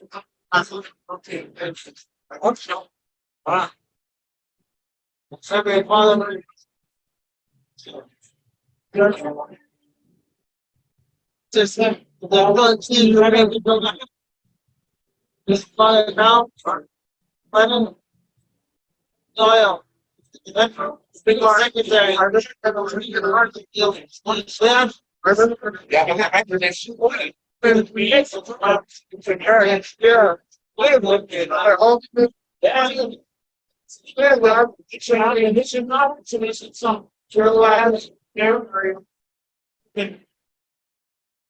Okay. This is not.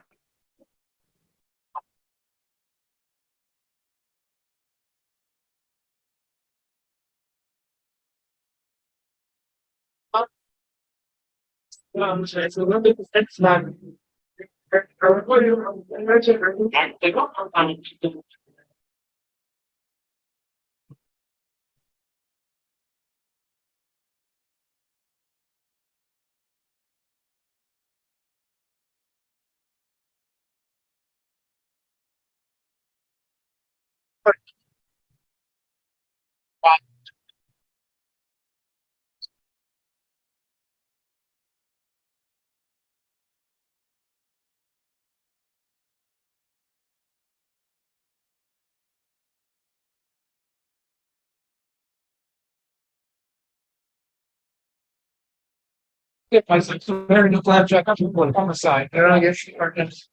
That's why it's not on. Yeah. Send from the very, so, you know. And it's there. That's all the can say. Yeah. So it's been a good old day. That'll be a little fun. Right, but it doesn't, it's a 12th when I go to, he's best now. Yeah, so, if you start sending it, I'm just, I'm ready to search. Funny minutes. Go ahead. We don't say nothing. Watch the view on time. It's fun. So, I'm sort of starting on it. You know, still, so. The father came and maybe was good up. Well, He went rising to slow down the job. Not 20 minutes. Not what you know. Saying oh, this 100% the structure. I needs to solve. This centers partially in the Bible. so second natural.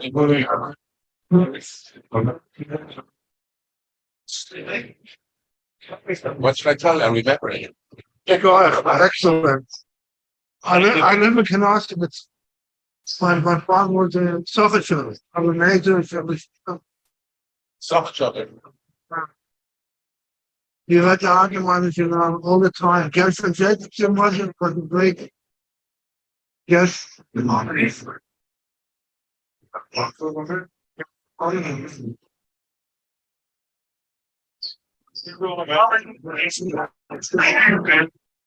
great. Just getting money. Just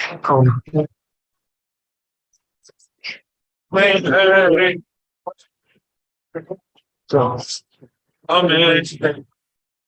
What else are they doing?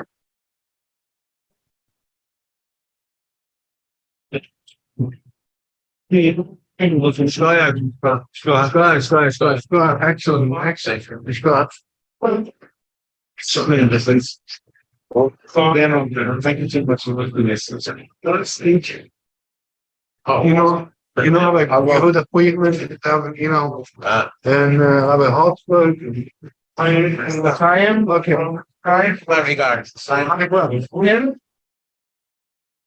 Yeah.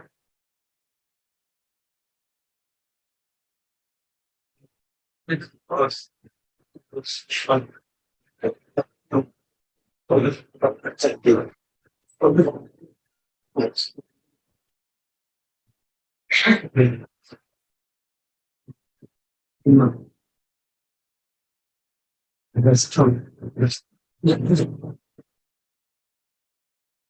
No, I don't know. It's actually that wasn't something. Oh, you're not gonna want to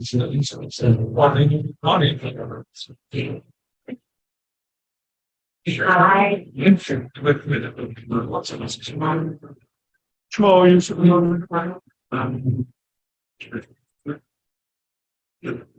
the whole piece in the bit for and that's it.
Amen. Amen. Amen.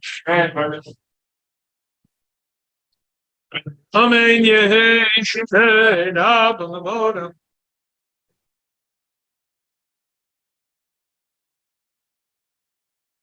Amen. Amen.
The Farbrengen is continuing now with all the women. And then WhatsApp, all night, and we call it the new show. And we do it me. Beautiful program, funny.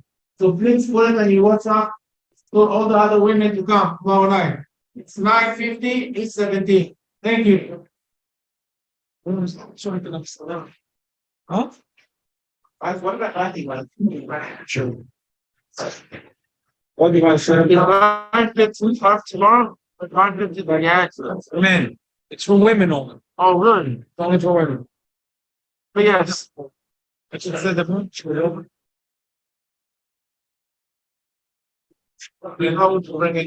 That's a petition. You give them another 51 okay. Yeah. It's a holiday. Holiday. Only women. Just curious. Please, cheers. I'm not coming. If I go, please. If I can't get first, question, Myra. Thank you. Atem Sabbath may Yisrael be for Lach Hashem Zayzah, plus it's Lamoy.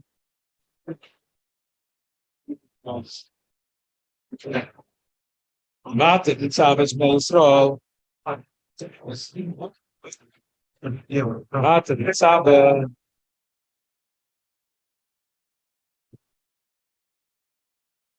Atem Sabbath may Yisrael.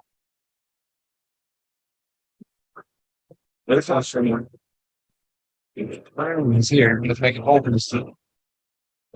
Atem Sabbath Yisrael be for Lach Zayzah. Since the home, hours, they're telling you. You are the seven, there's 4 questions. First question is, usually it says, Sabbath and Yisrael. What's the Shem after the Sabbath? It's Moshe. Sabbath. English does mean what's Sabbath. Torah Moshe is only a shliach. What's the Shem after the Sabbath? The second, which is Vikri, Lechel, Groner. Why doesn't they bring the oil after to Moshe Rabbeinu? Agni is doing. And also, what's the Shem? Kostas Lamoy. What's the Shem? Lamoy, should say Lahoy. Fourth chapter reads the homework that says made of anointing, and then it sees how it's done. We're going to do this in the family. And the Atat means that Moshe and the Kasha meet the Egeshman. Chapter is the Atat Tzava, Moshe and Kasha, they saw and Moshe son. That chapter, Atat Tzava, Bosek says, Shevish means Elif Ragla Moshe and Mekir, the Yisrael, the Raglaim, just like the Gashmis, the Raglaim take the ocean, a place where the ocean couldn't go. So they eat their moist, like Yiluin, the moist of Rabbi. Chase Maris, not very much of the but here the fruit face long that are lying. So through that there is Nimshik, the nation, the Hebrew nation. That's from how it's out of the place alone. Moisture and the Tzad and the Couch, the next thing. And so, through that, even the Shem is hiding. Like there's a percent of soil in Moshe. So we get down the first part of the line, and then the Shem will continue after Shabbos and after Mass. I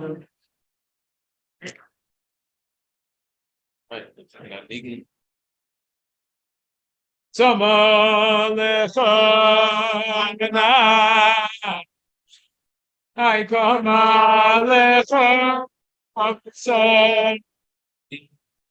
and then let's see. Oh, you make me think. Oh, ay, ay, ay, ay, ay. Ay, ay, ay, ay.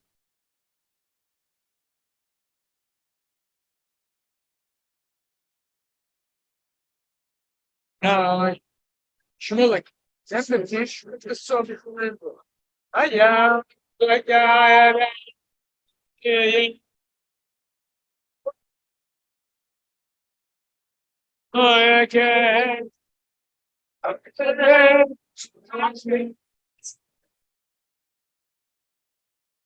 Scott, goodbye then.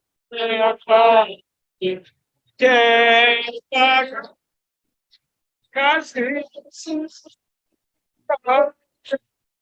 So Scott, goodbye then. Get back. Bring on. Stay. It rise for stop. Goodbye then. Oh, yeah, yeah, yeah, yeah, yeah, yeah,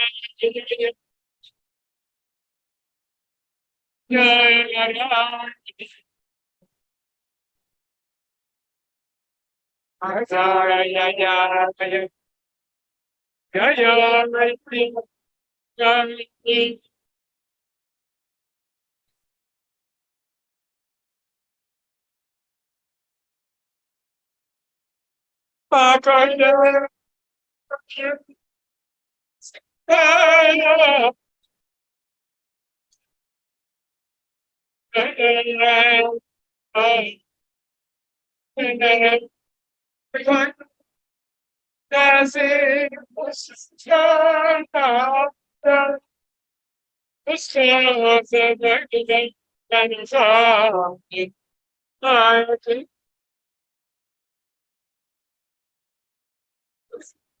see?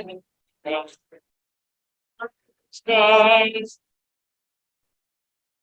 yeah, yeah, yeah, yeah, yeah, yeah.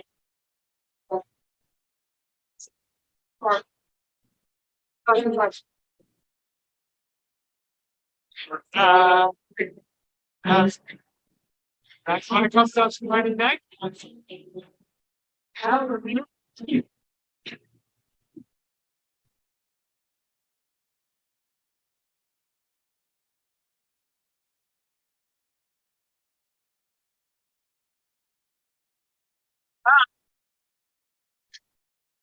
Like a ballad, so, so,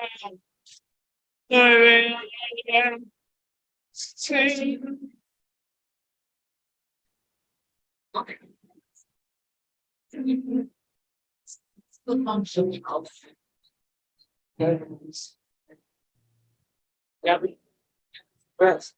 Yeah, yeah, yeah.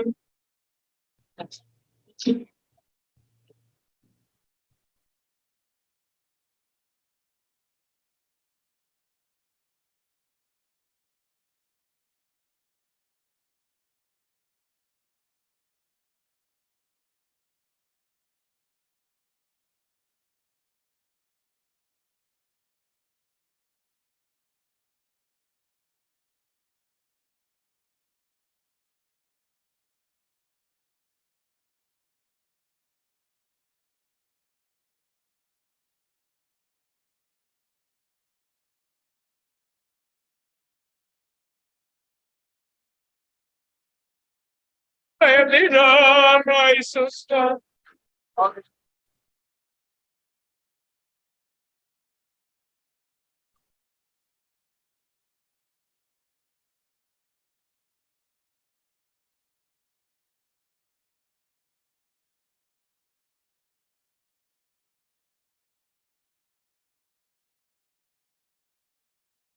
Ay, ay, ay, ay, ay.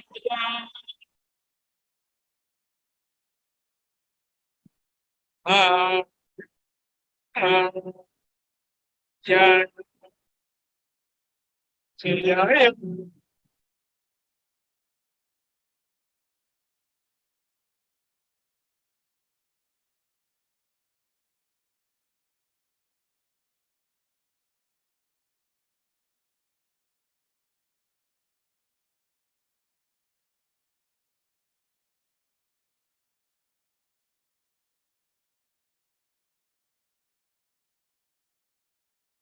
yeah.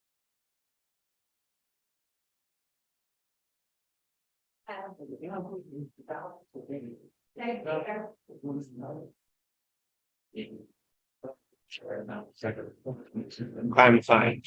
I'm home. Yes.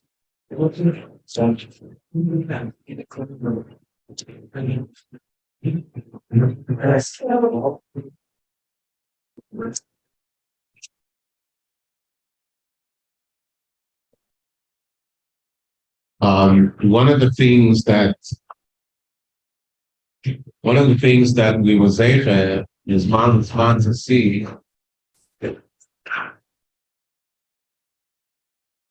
was that the Rebbe used the kindness of half of the Ebershtel as Kusim Bnei Yisrael. You know, you have the Barditchever Rov that was Malamed Schus on the Eden and said a lot of stories. But there was Manim of the year that by the Rebbe, he used it as a way to kind of have the Ebershtel. One of the kind that was Goli by the Rebbe was on the night of Simchas Torah. Let me explain a little bit. Rabbi Yoel Tanai, that I mentioned earlier, said that there was twice a year that you saw the Atzmos, the essence of the Rebbe Begilui. Because that's an oxymoron, because Etzem can't be Begilui. Etzem is built in as Gala. Etzem doesn't lend itself to a revelation. But yet, there was a twice a year that you saw the Etzem of the Rebbe particularly. One was Rosh Hashanah by Kiyas, which if you ever experienced Kiyas by the Rebbe, it was unlike anything else that you ever experienced. The Etzem of the Rebbe came out by the Kiyas. You felt the whole Aveda. It's already been printed, but I'll just give over a little bit about that. Kiyas wasn't just about fulfilling the mitzvah. Kiyas was to break through all the kitzvugim against Am Yisrael. We know this going back to the Baal Shem Tov, that b'shat of Kiyas there was the Kiyas, the Limud Chus of Bnei Yisrael. By the way, there's a story told by Rabbi Zebin that the Baal Shem Tov didn't blow shaker himself, but he had a Baltakeya. When the Baltakeya would blow, he'd give it a kavanis from the Siddur and Izal. One time, the Shvager Gershon was assigned with the task of blowing the shaker. And the Baal Shem Tov told him that he should learn all the kavanis, so that when he blows the tkiyas, he should know which kavanah he's blowing. So he studied, and because he was afraid he was going to forget, he took these cards and wrote them down. And on it he wrote which each kavanah of each tkiyah. And then it came Rosh Hashanah, and he stood by the bima, and he was getting ready to blow, and he put his hand in his pocket in the kapoteh, and there was nothing there. The parts were missing. So he had a shviras oleh, a shivra. He went Pasha crazy at and he said the Baal Shem Tov, who was trying to break through all the Kitrugim, relied on me, and I let him down. But it was too late. No one else was prepared to blow shofar. So he broke down and he blew the shofar, Pasha B'Tatzubrach in the hearts. And after the Kiyah shofar, he was so embarrassed he wanted to run away. Later, when the Baal Shem Tov saw him, the Baal Shem Tov smiled when he said, you have the palace of the king that has many, many different departments and many different rooms and treasuries, and each one has its specialized key. However, there's a master key, and a broken heart is the master key. When the Rebbe would blow the tkiyas, you didn't feel the kavanis, you felt the etzem of the Rebbe come out by each tkiyah. And it was breaking Klal Yisrael. The whole Seder was very strange. The night of Rosh Hashanah, the Rebbe would have my father pack up these packets. And we knew it was Pidyonis, we don't know which one. Later we found out, when we got my father's Yomanim, what it was. It wasn't the Pidyonis that were handed on that day. There was specialized Pidyonis. And when my father would make these packets with brown paper, the Rebbe would say Tilim. He writes, the Rebbe would say Tilim bin Imus, who's active item on Rosh Hashanah, and he would make these packages. The Rebbe would have my father, and later my father had to have someone else. Rabbi Klein helped him with it, because the packages, many more packages. And they looked like laundry bags, almost like the Chinese laundry, the paper wrapped up and tied. But we knew there was Sepah from Eden there. And before Machtir, when the Rebbe would be Eila L'Teireh, my father and Rabbi Klein would put it up on the beam of the Chiyas HaTeireh. They would like build a fortress. And then the Rebbe would say Machtir with the Chiyas. And after Machtir, to prepare himself for Tkiyah, the Rebbe would take his talis and throw it over all the pekla and dig his head into it. And the shul was packed. Even the other shuls in the neighborhood would empty out for tkiyas. You wanted to hear tkiyas by the Rebbe. And the crowd was so packed, there was no place to sit. Wall to wall, people were pressed together. And it was so hot. I remember the years of 72 when the polyester suits came out. They got us black suits with polyester. My jacket melted from the heat. Plus, if that's how hot it was. Well, it's indescribable. You didn't feel anything because you were standing so close to the bima.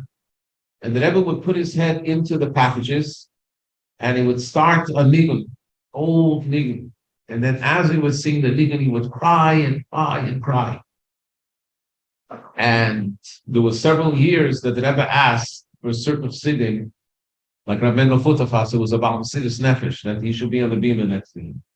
He wanted to have those eaten that had Mesidus Nefesh. And then the Rebbe would blow the tkiyas. When the Rebbe would blow the tkiyas, it sounded like a flute playing. That's how beautiful and smooth they were. He blew from the Tzemach Tzedek's shaker. And one year, when it came mamish to the end, it was the Toshalam and Beis, the Rebbe struggled with the last notes. And everybody knew that that was the breaking through the kifrul. It took a half hour to 45 minutes to be able to get that tkiyah out. People were fainting. It was a scene that was just indescribable what went on. So that's the one limud. Then the other time that the Rebbe's Etzem came out was Simchas Torah. So I'm not talking about Shmini Atzeres. Shmini Atzeres, there was a Seder HaKofis, very freilach, and then there was davening on Shmini Atzeres. But then the night of Simchas Torah, they would daven at 7 o'clock. People would go make kiddush. People would go to other shuls to be misameach, and then at 9 o'clock the Rebbe would come down and start a Farbrengen. And during this Farbrengen, the Rebbe would explain the psukim about the Areisa, the Pnimis Yonim, very deep sichos. And this Farbrengen could go from 9 till 12, 12:30. And then after the Farbrengen, the Rebbe would go up, and an hour later, they would reorganize the shul, and the Rebbe would come down for HaKofis. HaKofis would start usually about 1:30 and finish about 3:30, 4 o'clock in the morning. Very intense, very clear. But almost every time by the Farbrengen of Simchas Torah, in the middle of all the Haskalah and speaking about the deepest inyanim of Ha'aresa, the Rebbe would look for a limud zchus. So I'll tell you two stories. One was a story about a Russian bacher. You know what this Russian bacher is? He's the man today is a grandfather. So the Rebbe, in the middle of the Farbrengen, said that he received a letter from a bacher, a Russian bacher, a Lubavitcher bacher. And the Rebbe says, we all know how difficult it is to send a letter from there to here. Mahasam lavacha. And it's Mesidus Nefesh because the letters could be censored. So if somebody is already able to get a letter and deliver it to the Rebbe, they would have it delivered different places, and they would bring it to the Rebbe. So he would already ask for a bracha. What would he ask for a bracha? A shida, a bracha for parnasa that he doesn't have to work on Shabbos, Rahman al-Islam. A bracha to be able to get out of Eibek HaBacha. He said this bacher wrote the letter, and in the letter he writes, why is it that when he starts Shmina Etzeh,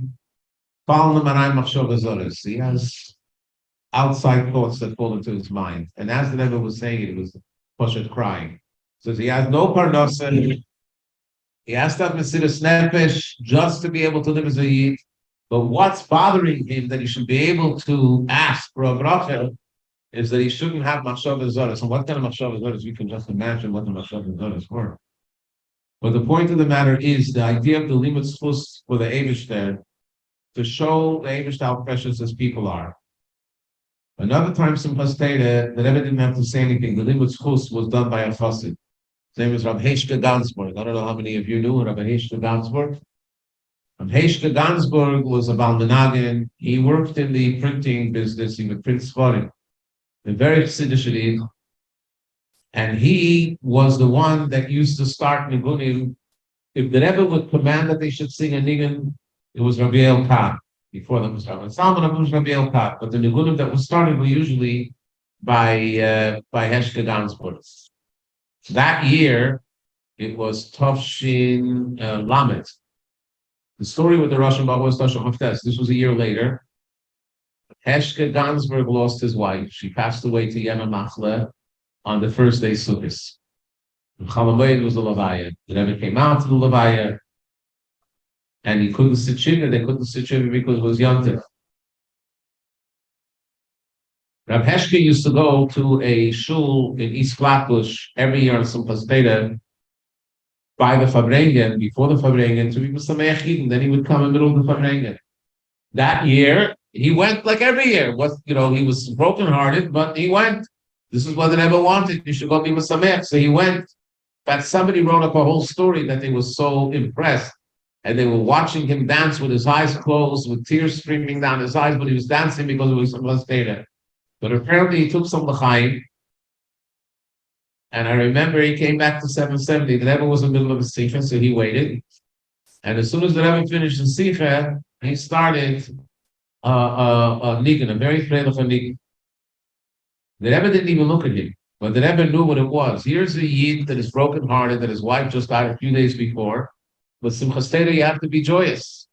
And he knew that he went to the shul to be Mesameach Yidden. And he knew that he made Kiddush because of Simchas Torah. When he started the nigun, within a minute, the Rebbe jumped out of his chair, leaped out of his chair. And when the Rebbe leaped up, the whole Elam got up. And it was such a freilich nigun. And the Rebbe was clapping his hands, but his eyes were shut with such intensity. Like he was savoring the moment and showing the Eibush to look at your children. That even though they're heartbroken, but nevertheless, they know that you have to be Mesameach with the Torah. So they give everything up just to be B'simcha. So on that note, a story that my father told me about the Levan Hasham, when he gave to the Simcha of Simchas Torah. I had an issue that I was going through, so he told me the story was before Simchas Torah. Story was that there was a chassid of the Rebbe Rashab that lived in one of the shtetl in Russia. And his son he came to Lubavitch, and he was by the Rebbe Rashab, and he gets a telegram that his son is very ill, and the doctors are giving up hope. So as soon as he heard it, he went to the Gabbai of the Rebbe Rashab, and he said, I need to go in to ask for a bracha. So they said, you can't just go in. He said, it's an emergency. When they heard the emergency, they went to the Rebbe Rashab. And the Rebbe Rashab said, let him come in. When he went into the Rebbe Rashab, he started to cry.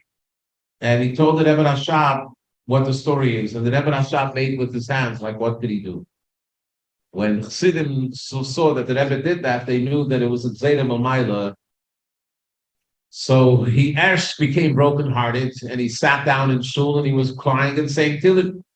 Meanwhile, Shmini Atzeres comes, and everybody is dancing, and he's on the corner and crying. The next day, everybody is joyous, and he's in the corner crying, saying Tehillim. Then the night of Simchas Torah, the Elam was dancing the whole night, and finally he says to himself, "Vos farayid binich? What kind of Jew am I? Everybody is dancing. I have my problem, but it's Simchas Torah. How can I not rejoice?" So he got up from his crying and he joined the joy, the dancing, and he was dancing with all his people. Didn't sleep at all. He danced the whole night and the whole day. Pasha danced like crazy with the simcha of Simchas Torah. After Simchas Torah, he waited a few hours and he gets another telegram that on Simchas Torah there was a miracle. The situation turned around and his son had a total refuah shleima and he's better. The next morning, the Gabbai of the Rebbe Rashab goes to the shul calling his name. The Rebbe wants you now. So he came running and he went into the Rebbe's room, and the Rebbe says to him, "Nu, what's with your son?" So he tells him the good news that there was a turnaround and his son had a foolish name. And the Rebbe said, "You should know that when you came into me, I saw there was a gzeira, and there was nothing that I could do about that gzeira. But you, through your simcha of Simchas Torah and your dancing, and rising above all the limitations, that was able to be prayed together. That was Mavakal Gzeira." So this goes in line with what the Rebbe was demanding from us. There's Teva and there's Lamayla Min HaTeva. We have the ability to break through all barriers if we only want. And we have no excuses, whether it's learning Torah, Kiyum HaMitzvahs, and whether it's in inspiring other people and sharing with other people. We have that ability to do that. And if we give ourselves over and do it with simcha, we can accomplish. The Rebbe kocht sich in the union of simcha, to have a positive attitude to everything in life, and not to be frustrated and not to be verkvetch, but to be with simcha. Even though Hashem with simcha was a very big fluor, it is a so even by the Rabbi, they used to sing Nigunim. They were very slow Nigunim. The Rebbe introduced, in addition to the slow Nigunim, there should be joyous Nigunim. Nigunim that you can sing and dance and bring the kilos. So they should help. And even I remember there was a sikha that the Rebbe spoke once on Yud Shvat. And Yud Shvat is the Yortzeit of the Frierdiker Rebbe. And it's a devastating day for the Chassidim of the Frierdiker Rebbe. And they sang a Nigun Simcha, and the Rebbe was very afraid of the Nigun Simcha. The Rebbe asked, the question is, how is it that on a Yortzeit you have a Tnua of Simcha? The Rebbe said then that Al Pi Halacha, the first year of a yard site, after the first year, the first yard site is not a time of midas. It's even brought down in Poskim and in Minhagim that even if it falls out on a Shabbos, there's still Dinei Avelus of the first yard site. But after the first yard site, the Neshama has an Aliyah. And because of the Aliyah, you have to be Besimcha. And when you're Besimcha for the Neshama's Aliyah, it causes an Aliyah by you as well. So fakert. It's not to be down, it's to be an Aliyah. And the Rebbe said furthermore, if one is not Besimcha, it causes the Neshama tzad. Because the Neshama feels that the tzad is on its behalf, that you're not having Simcha. So for that reason, even on a day like Gimmel Tammuz, when for many of us it's a devastating day, the wound is still open in the hearts of those that feel the Rebbe and close to the Rebbe because you don't see him physically. But on the other hand, there has to be the simcha because on this day, there's the aliyah, there's the elevation and the brachas. You know, it says, Poyel Yeshua is Bekedav Ha'aretz. And the Rebbe said that the Alter Rebbe said, it's on the yard side of a tzaddik, that the tzaddik is able to Poyel Yeshuas. Not just Yeshuas, but it's Yeshuas Bekedav Ha'aretz. Bekedav Ha'aretz means in the midst, in the depth of earthly matters, of Gashmias, that it doesn't want to remain Beruchnis, it comes down to Gashmias. So it's a Mamash Yom Segula. It's a day that we connect with the Neshama of the Rebbe by learning the Rebbe's Torah, by connecting with the Rebbe's vision and the Rebbe's soul. And those that can go to the oil, even though it's a big line, but even the moment that you're there, you're connecting. It's a very, very, very special thing. And it's a day of elevation. It's a day of reflection. It's not a simple day. So we have to take it in. We have to internalize it and live up to it as much as we can. L'chaim, l'chaim. Hu Elokeinu, Hu Avinu, Hu Malkeinu, Moshe Yefeinu, Hu Yoshienu, V'yigadeinu. Ay, ay, ay, ay, shameless Bekorai.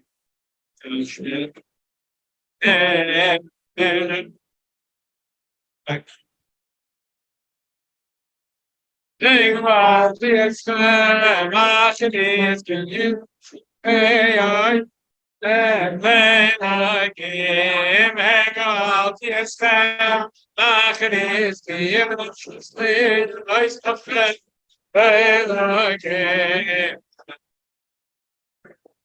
now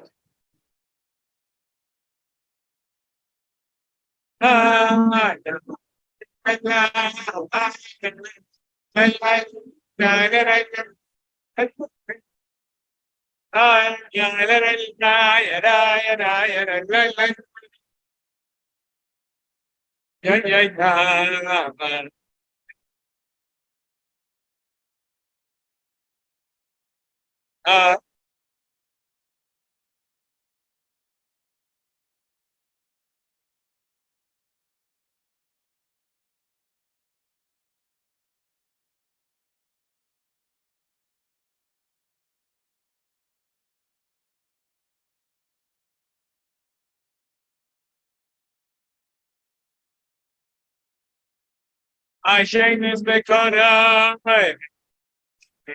over there, then I smoke less. Well, time they and hang off, step, market is give anxiously, I fuck her. Hey, hang off, yes, cam, market is give anxiously, I fuck her. I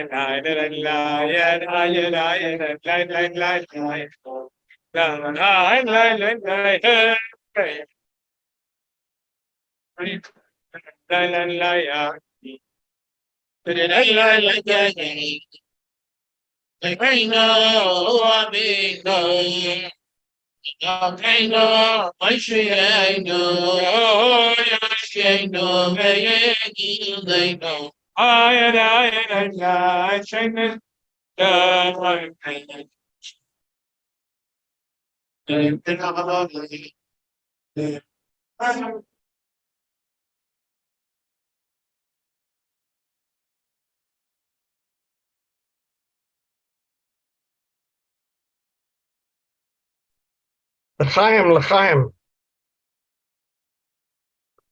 To the Rebbe, Neshama, L'chaim. L'chaim.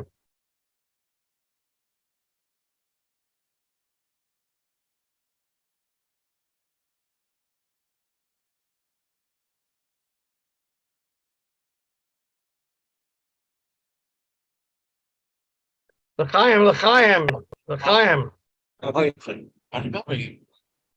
Real to my spiel. What?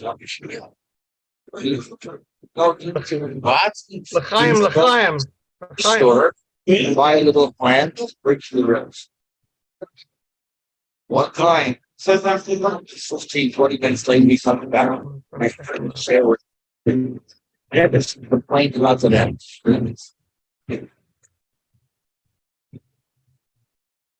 Last person I left, I have to speak to somebody. It goes a little fun. When my mom's off North Space, somebody else. Ain't sure off you, she'll never link up to some telephone person. The result, you rush back to the store, goes, and nobody. What?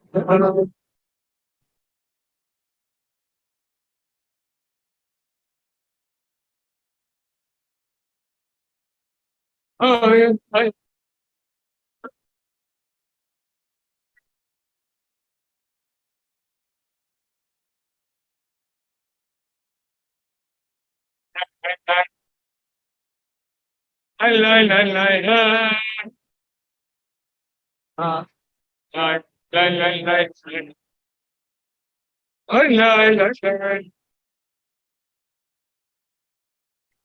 Guys.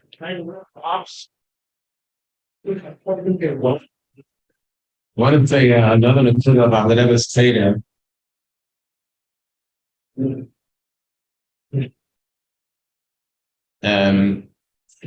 When if you were ever at a Farbrengen or you listen to Sichos, the Farbrengen, or read the Sichos, see that the Sichos cover every aspect of Teda. The Rebbe had the same koch in talking in a siyum with the different machleksim and the different opinions of all the Mefarshim, and speaking of Tiferet Rambam, as he did in Koch the Chumash and Rashi. By the Rebbe was Indian employer, or Moyer, I should say. The Chachma was Be'etzem. There's a story told. I just want to explain this. Rabbi Filippas told the story. In one of the Rebbe Rashab, my mother, Rebbe Rashab speaks about the difference of someone that's a Chacham B'Poel and someone that's a Chacham that he has a Toyer Chacham. And then he says there's even a higher level, someone that's Esem HaChochma. What's Esem HaChochma? That there's nothing hidden from him. So they couldn't understand that as Chacham they were learning, and they couldn't understand learning that there's nothing hidden from him, that the Chachma is Be'etzim. So there was a story with a professor, I'm not going to mention his name, that he was a professor of a very unique science that had to do with electric power and solar power. He was from Russia, and he came, and the Rebbe helped him to be able to get into universities, to do jobs, whatever. So one time he went to this, and he Ran over. I didn't want to say the name. I know the name. And he went into Yechidus to the Rebbe, and he brought with him papers of a book that he was putting out, a new article on something that he discovered. And the Rebbe asked if he could see it. He said, of course. He gave it to the Rebbe. The Rebbe started looking page after page after page after page, and then he gave it back. He said that on this page, there's a fundamental flaw which undermines your whole theory, and you should review it and rework it. So he was taken aback. When he asked the Rebbe, does the Rebbe know this particular science of magnetohydrodynamics? Did the Rebbe study it? He never said, now, I studied it now. He said, I studied it now. So he went back and he worked for months on it, and he haven't found that flaw and how it undermined everything, and he had to rework it, and Baruch Hashem, it was a success. So remember when he heard the story, he says, now I understand that's a machok. But when the Rebbe looked at Shas, Shas was not 3 nekudas, 4 nekudas, it was 1 nekudah. And it expressed itself through all the pratik. And the Rebbe wanted to share that with us. So when the Rebbe would give out something of a sikha that he was magia, he would want to make sure that the footnotes were there, the Maram Bekoimis, but also svaras and explanations. And one time, he was working on one of these ha'aris, it was a sikha or a letter, and he was working till very late at night, being medayik and everything. My father was put in the Rebbe's room, and the Rebbe put down his pencil, and he said, "Favemen schreiber das, favemen horev. Who am I writing this for? Who am I telling? The taka learning. Are they taka learning it? The Rebbe wanted that we should learn it and open up. Shouldn't just be. He used to say about the Rashi, "Fortul the Rashi bi'afabasa." What does it mean with fortul bi'afabasa? If you ever go down to the sea or to the beach and you want to take a boat ride, so you take a boat ride. Everything is smooth. From time to time, there's a dolphin that jumps out or a fish that jumps out. But does it mean that you really know what's inside the sea? Absolutely not. To know what's inside the sea, you can't just go on sailing on the surface. You have to go deep sea diving, and then you see a whole new world, a whole new display of life that you didn't even know that it exists if you didn't go deep sea diving. And the Rebbe's attitude to Teda was exactly the same way. You learn a Rashi, you go over Navasa. You learn a Gemara, you go over Navasa. You're not taking the time to go to deep sea diving. And by the Rebbe, if someone had the capability of learning and they only learned it as if to be Yossi, to be on the surface, to the Rebbe, that was Bittul Teda. It didn't accomplish it. You had to go deep into it. And everything that the Rebbe learned, I remember I was speaking to one of the elders of Siddim, and he told me that there was someone that was once close to the Rebbe, and he couldn't understand why the Rebbe spends time on Shabbos explaining Rashi. Rashi, that's a Malamed Ardakya, a Malamed. And this guy answered to this individual right away, by the Rebbe, every pasuk in Teda has the same validity. It's Teda Semes. No difference between one and the other. And when you used to listen to the Rashi, see, it was amazing. The Rebbe would take a Rashi, and Pashat ask one question, two, sometimes it'll be 20, 30, 40 questions. Dismantle the whole Rashi, and you don't understand what's going on. It's strong consciousness in it. And then later in the Farbrengen, the Rebbe would start answering it. And when he answered it in such a way that it was like, why didn't I think about it? It's so clear. The Rebbe opened up your eyes and he shone a light. You were able to see it. Everything was bright. So he imparted that with us, not just to give us a derech halimud, but to be able to see the world in the lichtika way. And that's the problem we have today. We don't see the world in the lichtika way. We see it through all the filters and the obstructions. And when you see it through all the filters and fogs and obstructions, you can't see the emes.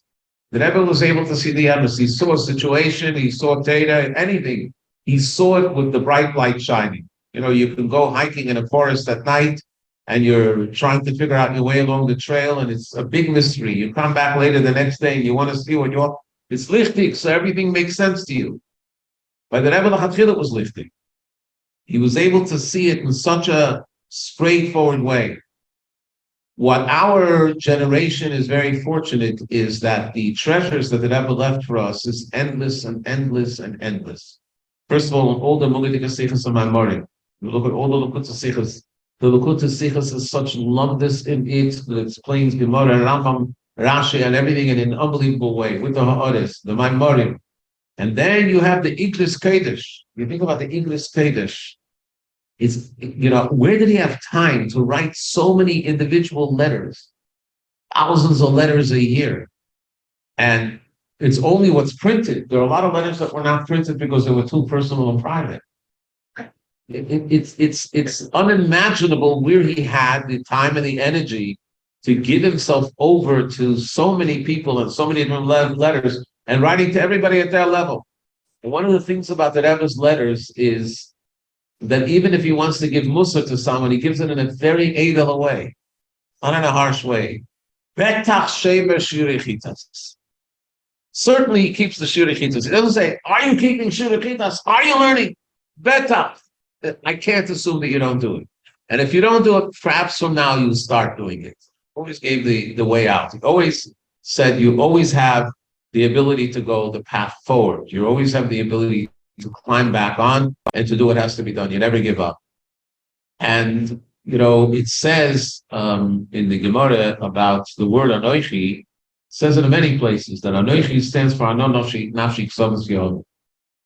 Now, why is that said as a different start with Anoichi? Because the Eibishter wrote himself into the Torah.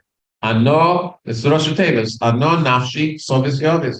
I, my soul, through the writing, have given myself over. So that's why it says when you learn the Eibishter's Torah, you take the Eibishter himself. The Torah Kabiyachol, there's a mimer from the Rebbe. But the Rebbe said, I just learned it, that's why I know it.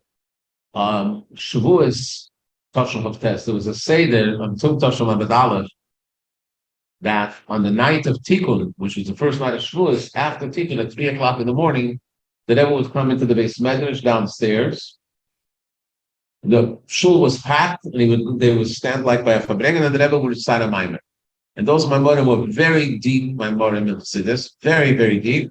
And Rabbi called it was called the Mat Torah Maimer. And the Rebbe would expound on the Yonim of Mat Torah. So in Toshav of Test, the Rebbe said a Maimer on the Pasuk by Yadaber Elokim was called Advarim Eila Lamer. And he asked, why does it say Lamer if all the Bnei Yisrael were there? And it goes into all the reasons.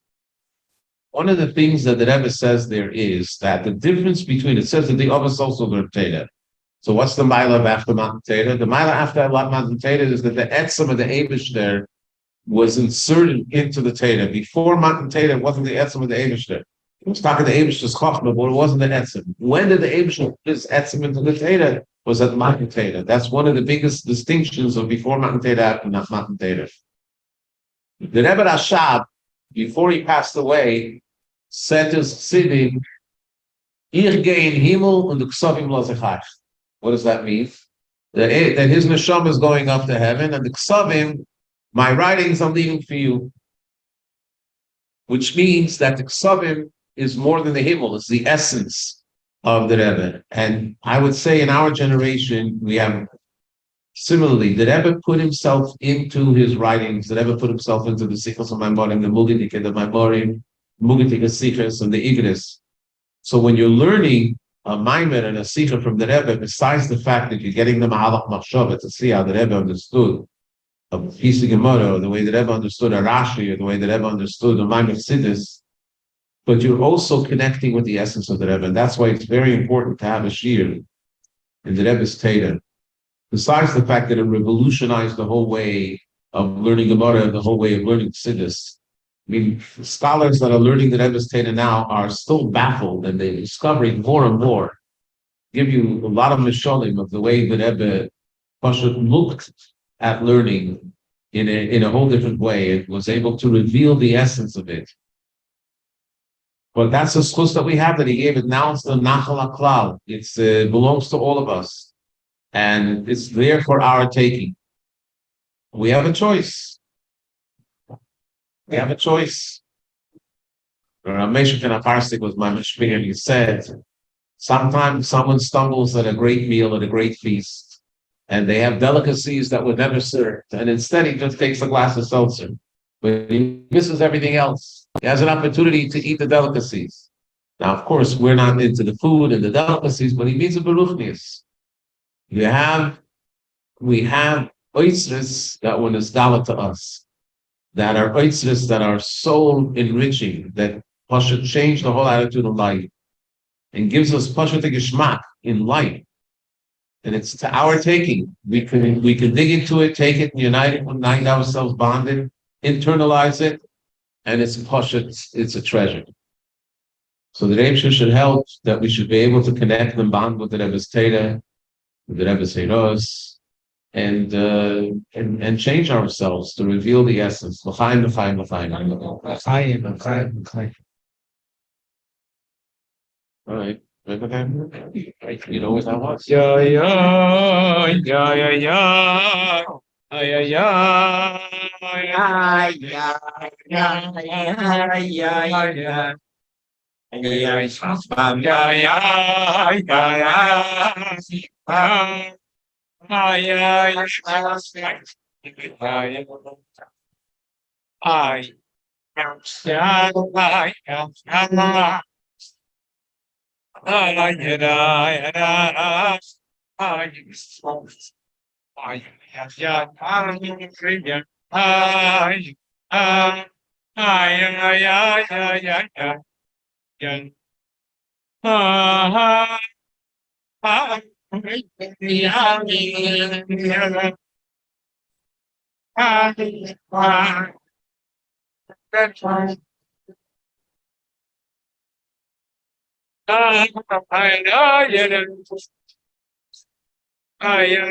We start davening at 9:30. We start learning Chassidus. It's on the corner of this block. Is it English or like It's in English. language? Not more Shabbos. Shabbos. Corner of this block.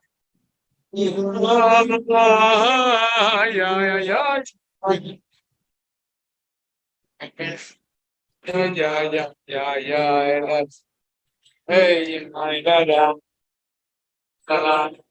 naturally.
Oh, yes.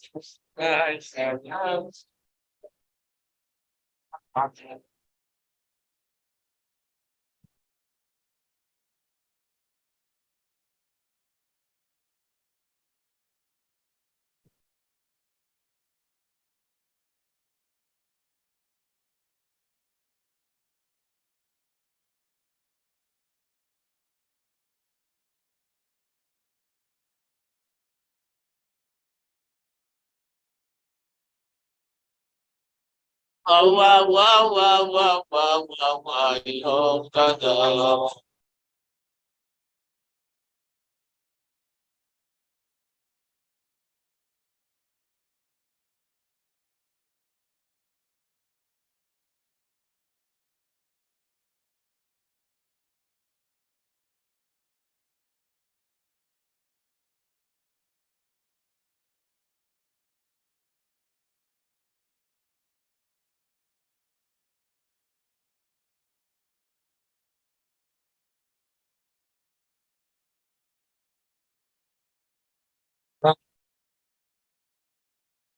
I know.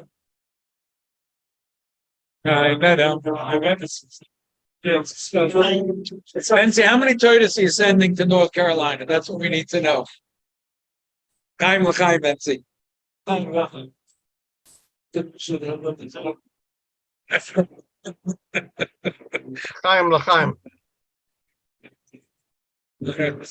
Chaim Benson. Right.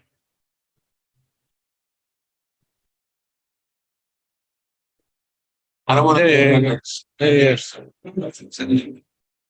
Chaim l'chaim. Matzliach sein. Gimmel Tammuz.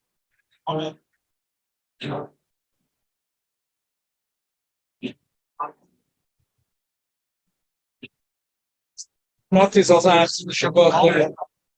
Seine Kinder sind extra Shabbat. Sie wissen noch nicht. Sie wissen noch nicht. Moti geht noch zum Oil ein bisschen? From Heinrich again. Der weiß noch nicht, dass er Lubavitcher Woche nimmt. Jetzt um das Lachen.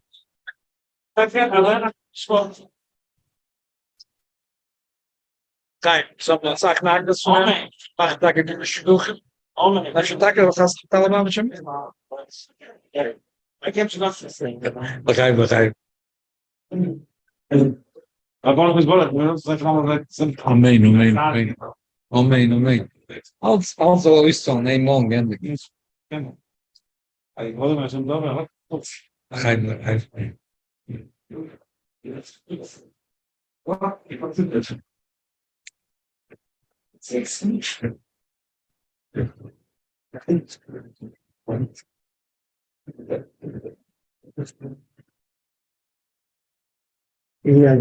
sehen es Schweizfleisch. I don't know your send over. Nicht auf der Scheibe. Als da Sachen, was mir steht, so da Sachen, was da fällt. I follow it, dann sagen wir auch schnell. And I want to go back to the Aveda of Rosh Hashanah. The Siddur, the Aveda of Rosh Hashanah is beyond understanding. The story about one of the Rebbe Rashaf's Siddur later became one of the Rebbe's Siddur. His name was Rav Axelrod. He was the Rav in Baltimore. The famous story about Rav Axelrod that I heard from my father many times. He used to wear a very big yarmulke from ear to ear. And the people respected him. In fact, he used to take a bus every morning to Shachar, and they had a reserved seat.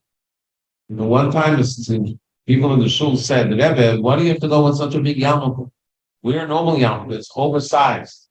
So he says, listen, the Yetzer Hara has to bother a person about something. As long as I wear this big yarmulke, that's what he bothers me about. So I know that that's my only fight. What do I have to do with somebody else? But what's the real story about Axelrod? When he came from Lubavitch, he had the Rebbe Rashaf told him he wanted to come to America. There was a Kotel that the shul wanted to know. They do a regular American Balabatim. So he comes to the job. He's young. They make up a salary. And he started to talk to the people, but he didn't have the supplement certificates. He tried, give them inspiration, called them Beitena. The father was thinking, come to Rosh Hashanah. Comes to Rosh Hashanah at night. Chazan sings nicely, they daven, and everybody goes home to have a nice meal. Hot tzimmes with brisket. And Ash tells her he starts to daven after everybody leaves. First night Rosh Hashanah in the Lubavitch, he could daven 4 or 5 hours. And so he sits down and he starts davening, and he's davening with the fierce Neroi, flying through the whole daven. And he's so lost in the trance, he doesn't know what's going on around, doesn't know the lights are on, the lights are off. He's in a different world, davening to the Eibishter, it's in Shtachus HaNefesh. The whole soul was coming out. The Shamash of the shul already had finished his food. And he lived near the shul, so he always comes at night to check what's going on in the shul. Comes into the shul, and he's surprised that the Rav is still there. And he sees the Rabbi sitting by the table and crying. And bang to the bang to the bang. And he can't calm down. He doesn't, it's such a pain. He can't understand what's going on, what's hurting him. I'm pain. He waited, and said to some stuff. So he went home. The next morning, before davening, he goes over to the president of the shul, to the other Balabah, and he tells them what he saw. So the first night of Rosh Hashanah, he didn't go home to eat with his family, but he was here way past midnight, and they debate now. They got very nervous. They really liked him. Maybe he's not happy in America. He wants to go back to Russia. Maybe he's not happy with the salary. Maybe the salary is too small. They decided right after Rosh Hashanah to have an emergency meeting. They had an emergency meeting, and they decided that's it. He's not leaving us. We're going to double the salary, and we'll make sure that he's here. They called him in and said, "We know you're heartbroken, and you want to double your salary." He was heartbroken. Double the salary. What are you talking about? Said, "We heard that you cried first night of Rosh Hashanah." That's the fake Mizrach. On the other, like it's, when we talk about the Rebbe on Rosh Hashanah, the Aveda of Rebbe on Rosh Hashanah, to say that we understood what was going through the Rebbe's heart and mind, the Bechiyas and Mishpachas HaNefesh, the Edenskite of Rosh Hashanah, you don't even understand the process of the handle from what was made. And we saw it by the Farbrengen. The Farbrengen on Rosh Hashanah was very, very tense. Only by the end of the Farbrengen was there shtickle tno of simcha. The minority, the minor that the Rebbe said on Rosh Hashanah was so deep, I'm only going to be in Malchus and all of that. So what I'm saying is that, just like I mentioned before about the deep sea diving, you can have somebody that's on a boat the whole time and doesn't know what's beneath the water. You can be in the world and you don't know what's going on in the real world. You only see the gashmis of the world. You only see the physical of the world. Stay there, mitzvahs.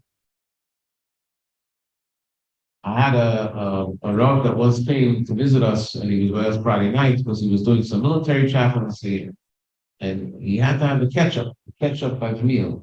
It was my minute for the yeshiva to have ketchup. That was a Zoynik Shabbos. So it's a whole different world.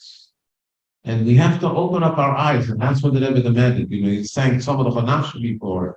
When the Rebbe sang Summer, it was a true thirst to connect with something higher. So whether we're shy to it or not, who are we? We're not refined. We're not at that level of Rufus, but at least if we were exposed to it and we saw it and we know about it, it should touch us to try to seek a little bit deeper. We also know whenever the Rebbe came out with a campaign of Mitzvahim, it wasn't just about strengthening Yiddishkeit. It was when the Rebbe came out with a campaign about that women and girls should light Shabbos candles, that even girls from 3 years old. There was all this discussion about halacha and minhag. It happens to be that in our house, all the girls started lighting a tree. But I remember that my father came out of the Rebbe one time and he said that there was a Rav that was talking and wanted to understand all the basics of halacha. Until my father said, it's not about halacha, it's about fighting the darkness of the world. You have to be basic faith. And the Rebbe nodded and he said exactly that's what it is. I remember when the Rebbe came out in the men's with Shnas Abinyan, all of a sudden the Rebbe came out with Shnas Abinyan. What Shnas Abinyan? Build more shuls, and if you already have a shul, add a cheder, and even in your house, add more. You can have a chnosas archim. The ikrik should be b'niyah. And there was certain kabbalah in Eretz Yisrael that came out a year later and said that there was supposed to be an earthquake in Eretz Yisrael, and they never stopped it by going to opposite.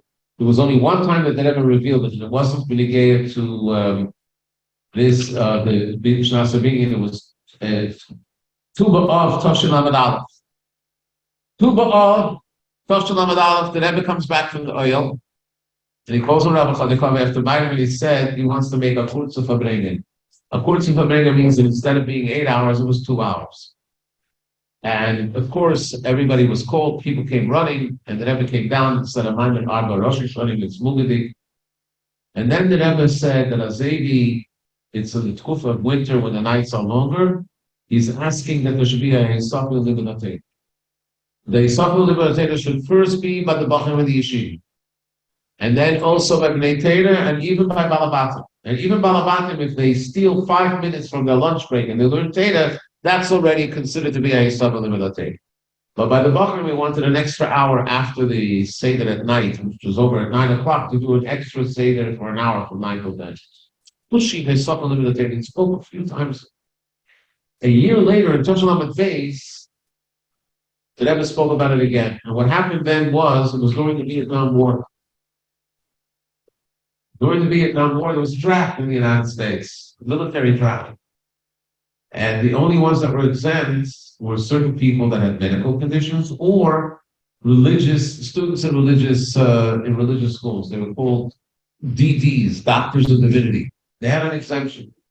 So many of the yeshivas filled up because people didn't want to go to the army, so they became completely yeshiva. And if they had an authentic letter from the yeshiva, and if they were drafted, everybody had to have a draft card. In other words, whether you were going to go to the army or not, as soon as you turned 18, you needed a draft card. I probably still have my draft card somewhere. Yeah. I had a draft card, and the draft card has a number. You guys don't know this. And there was a lot of it.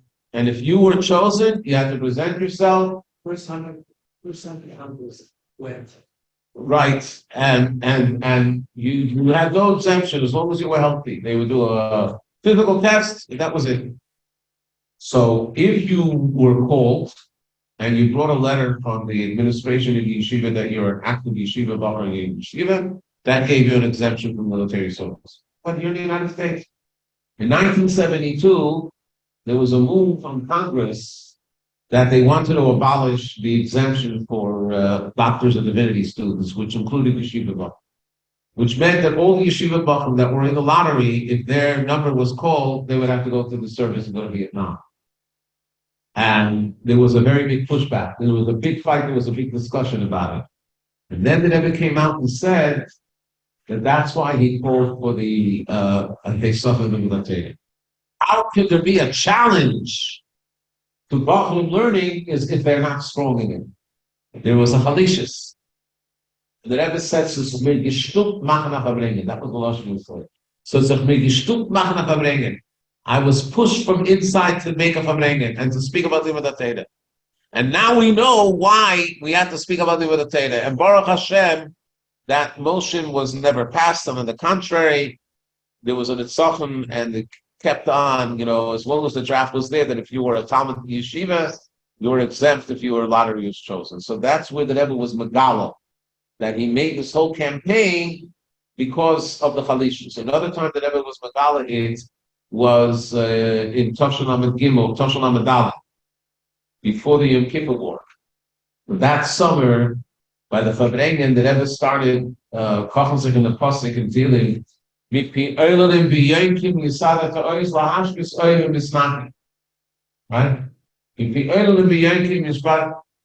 And the Rebbe was saying that they should gather children to learn Torah, and then later, when the war broke out, he said that this was what his whole kavanah was. So there were certain times that he revealed it, but there were many more times that he didn't reveal it. So we have to understand that when he came out with something, it wasn't something that just there was an inspiration to do it.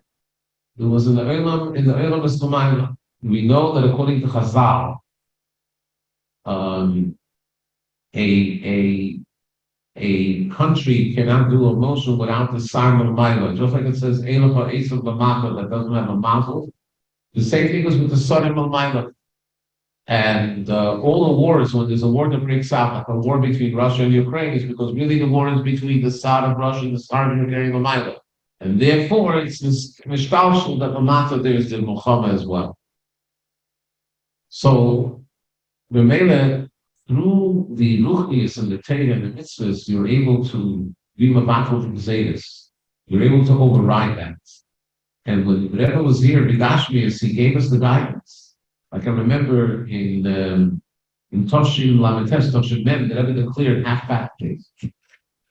Well, the Rebbe wasn't about fasting for himself, he always fasted. Before the Rebbe took home to see us, he would fast every Monday and Thursday. But nobody knew about it. And the Friedrich Rebbe knew about it. The Friedrich Rebbe asked him that he should not fast. He refused. Every Monday and Thursday, the Rebbe fasted. Islam would ate almost nothing. But even in those days, when he took over the Messiahs, he stopped fasting. When his eating was tiny. I remember after the Rebbe passed away, my father would bring in the food. It looked almost untouched. The amount that he ate was minuscule. But where I'm going with that is that there's a whole world out there that we don't see. And the Rebbe shone the light and said, and this was a big debate in Lubavitch. It was a very big debate in Lubavitch, because in Lubavitch, even though you have to do everything by Vegas Koyach Hatzmai, and it's not that the Tzaddik Bamenossi, you have to do your own Aveda, there's no Memela, but there's certain things that only the Rebbe until one Farbrengen, it was Purim Toshim Mem Zayin, the Rebbe spoke about it. Very big interest. It's a very serious secret. It's on videotape. I don't remember seeing the Rebbe's face that sharp like I saw that time. I came in from Carolina with people, so I remember being there. And the Rebbe said it's Yedidus Haderis, whatever the reason is, but it's the nachla of the cloud. It's been given over to the cloud. It's not the Nasiya Adar that have to do it. Everybody has to do it. Now, after Gimmel Tammuz, how much more so that we need to do it. And I want to finish with this verse, and that'll be something to leave us with an inspiration. As Bachram Yerushalayim 7:7, we always wanted to give the Rebbe Nachasor, that's for sure. And one thing we never wanted to do is waste the Rebbe's time or have the Rebbe wait. The word that the Rebbe bart, that was like the ultimate. You can't let the Rebbe wait even a second. But the Rebbe, every second was precious.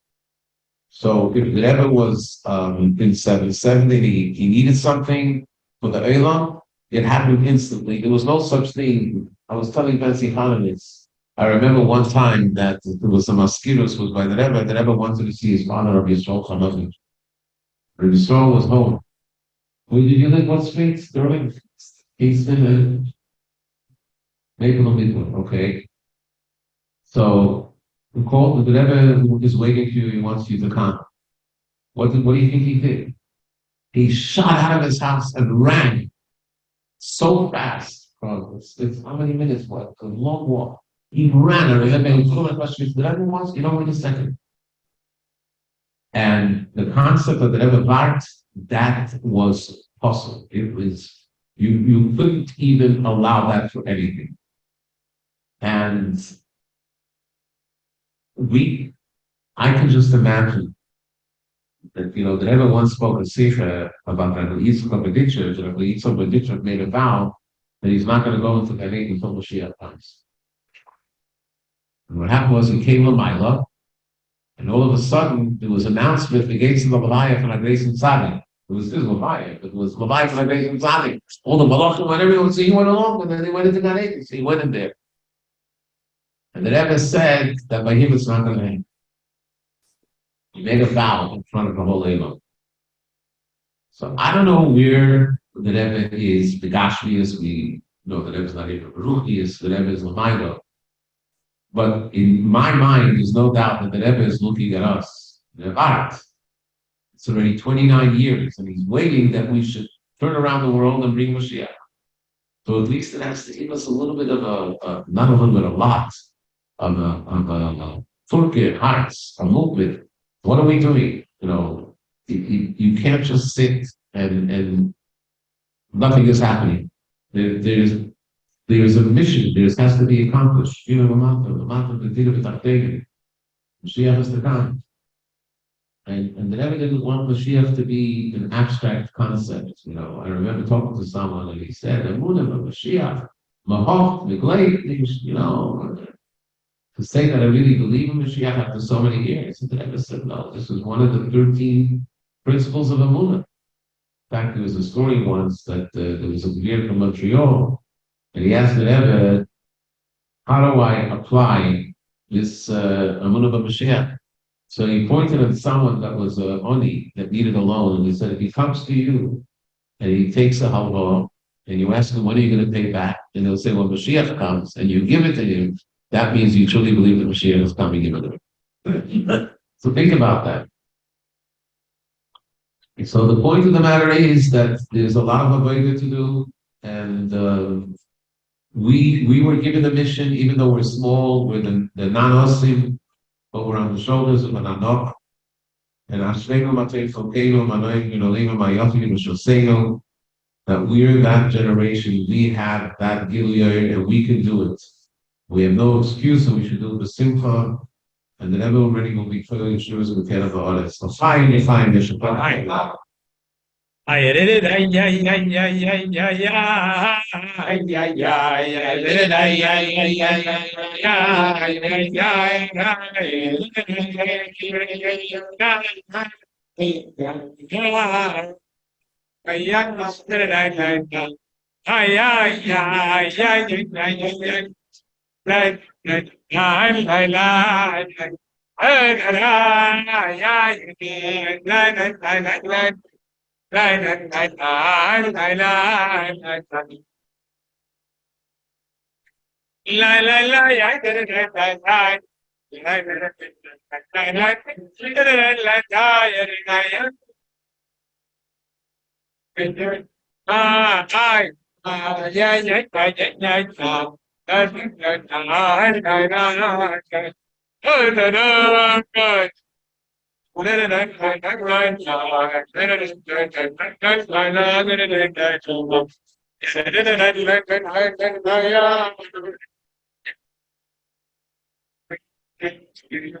Very good.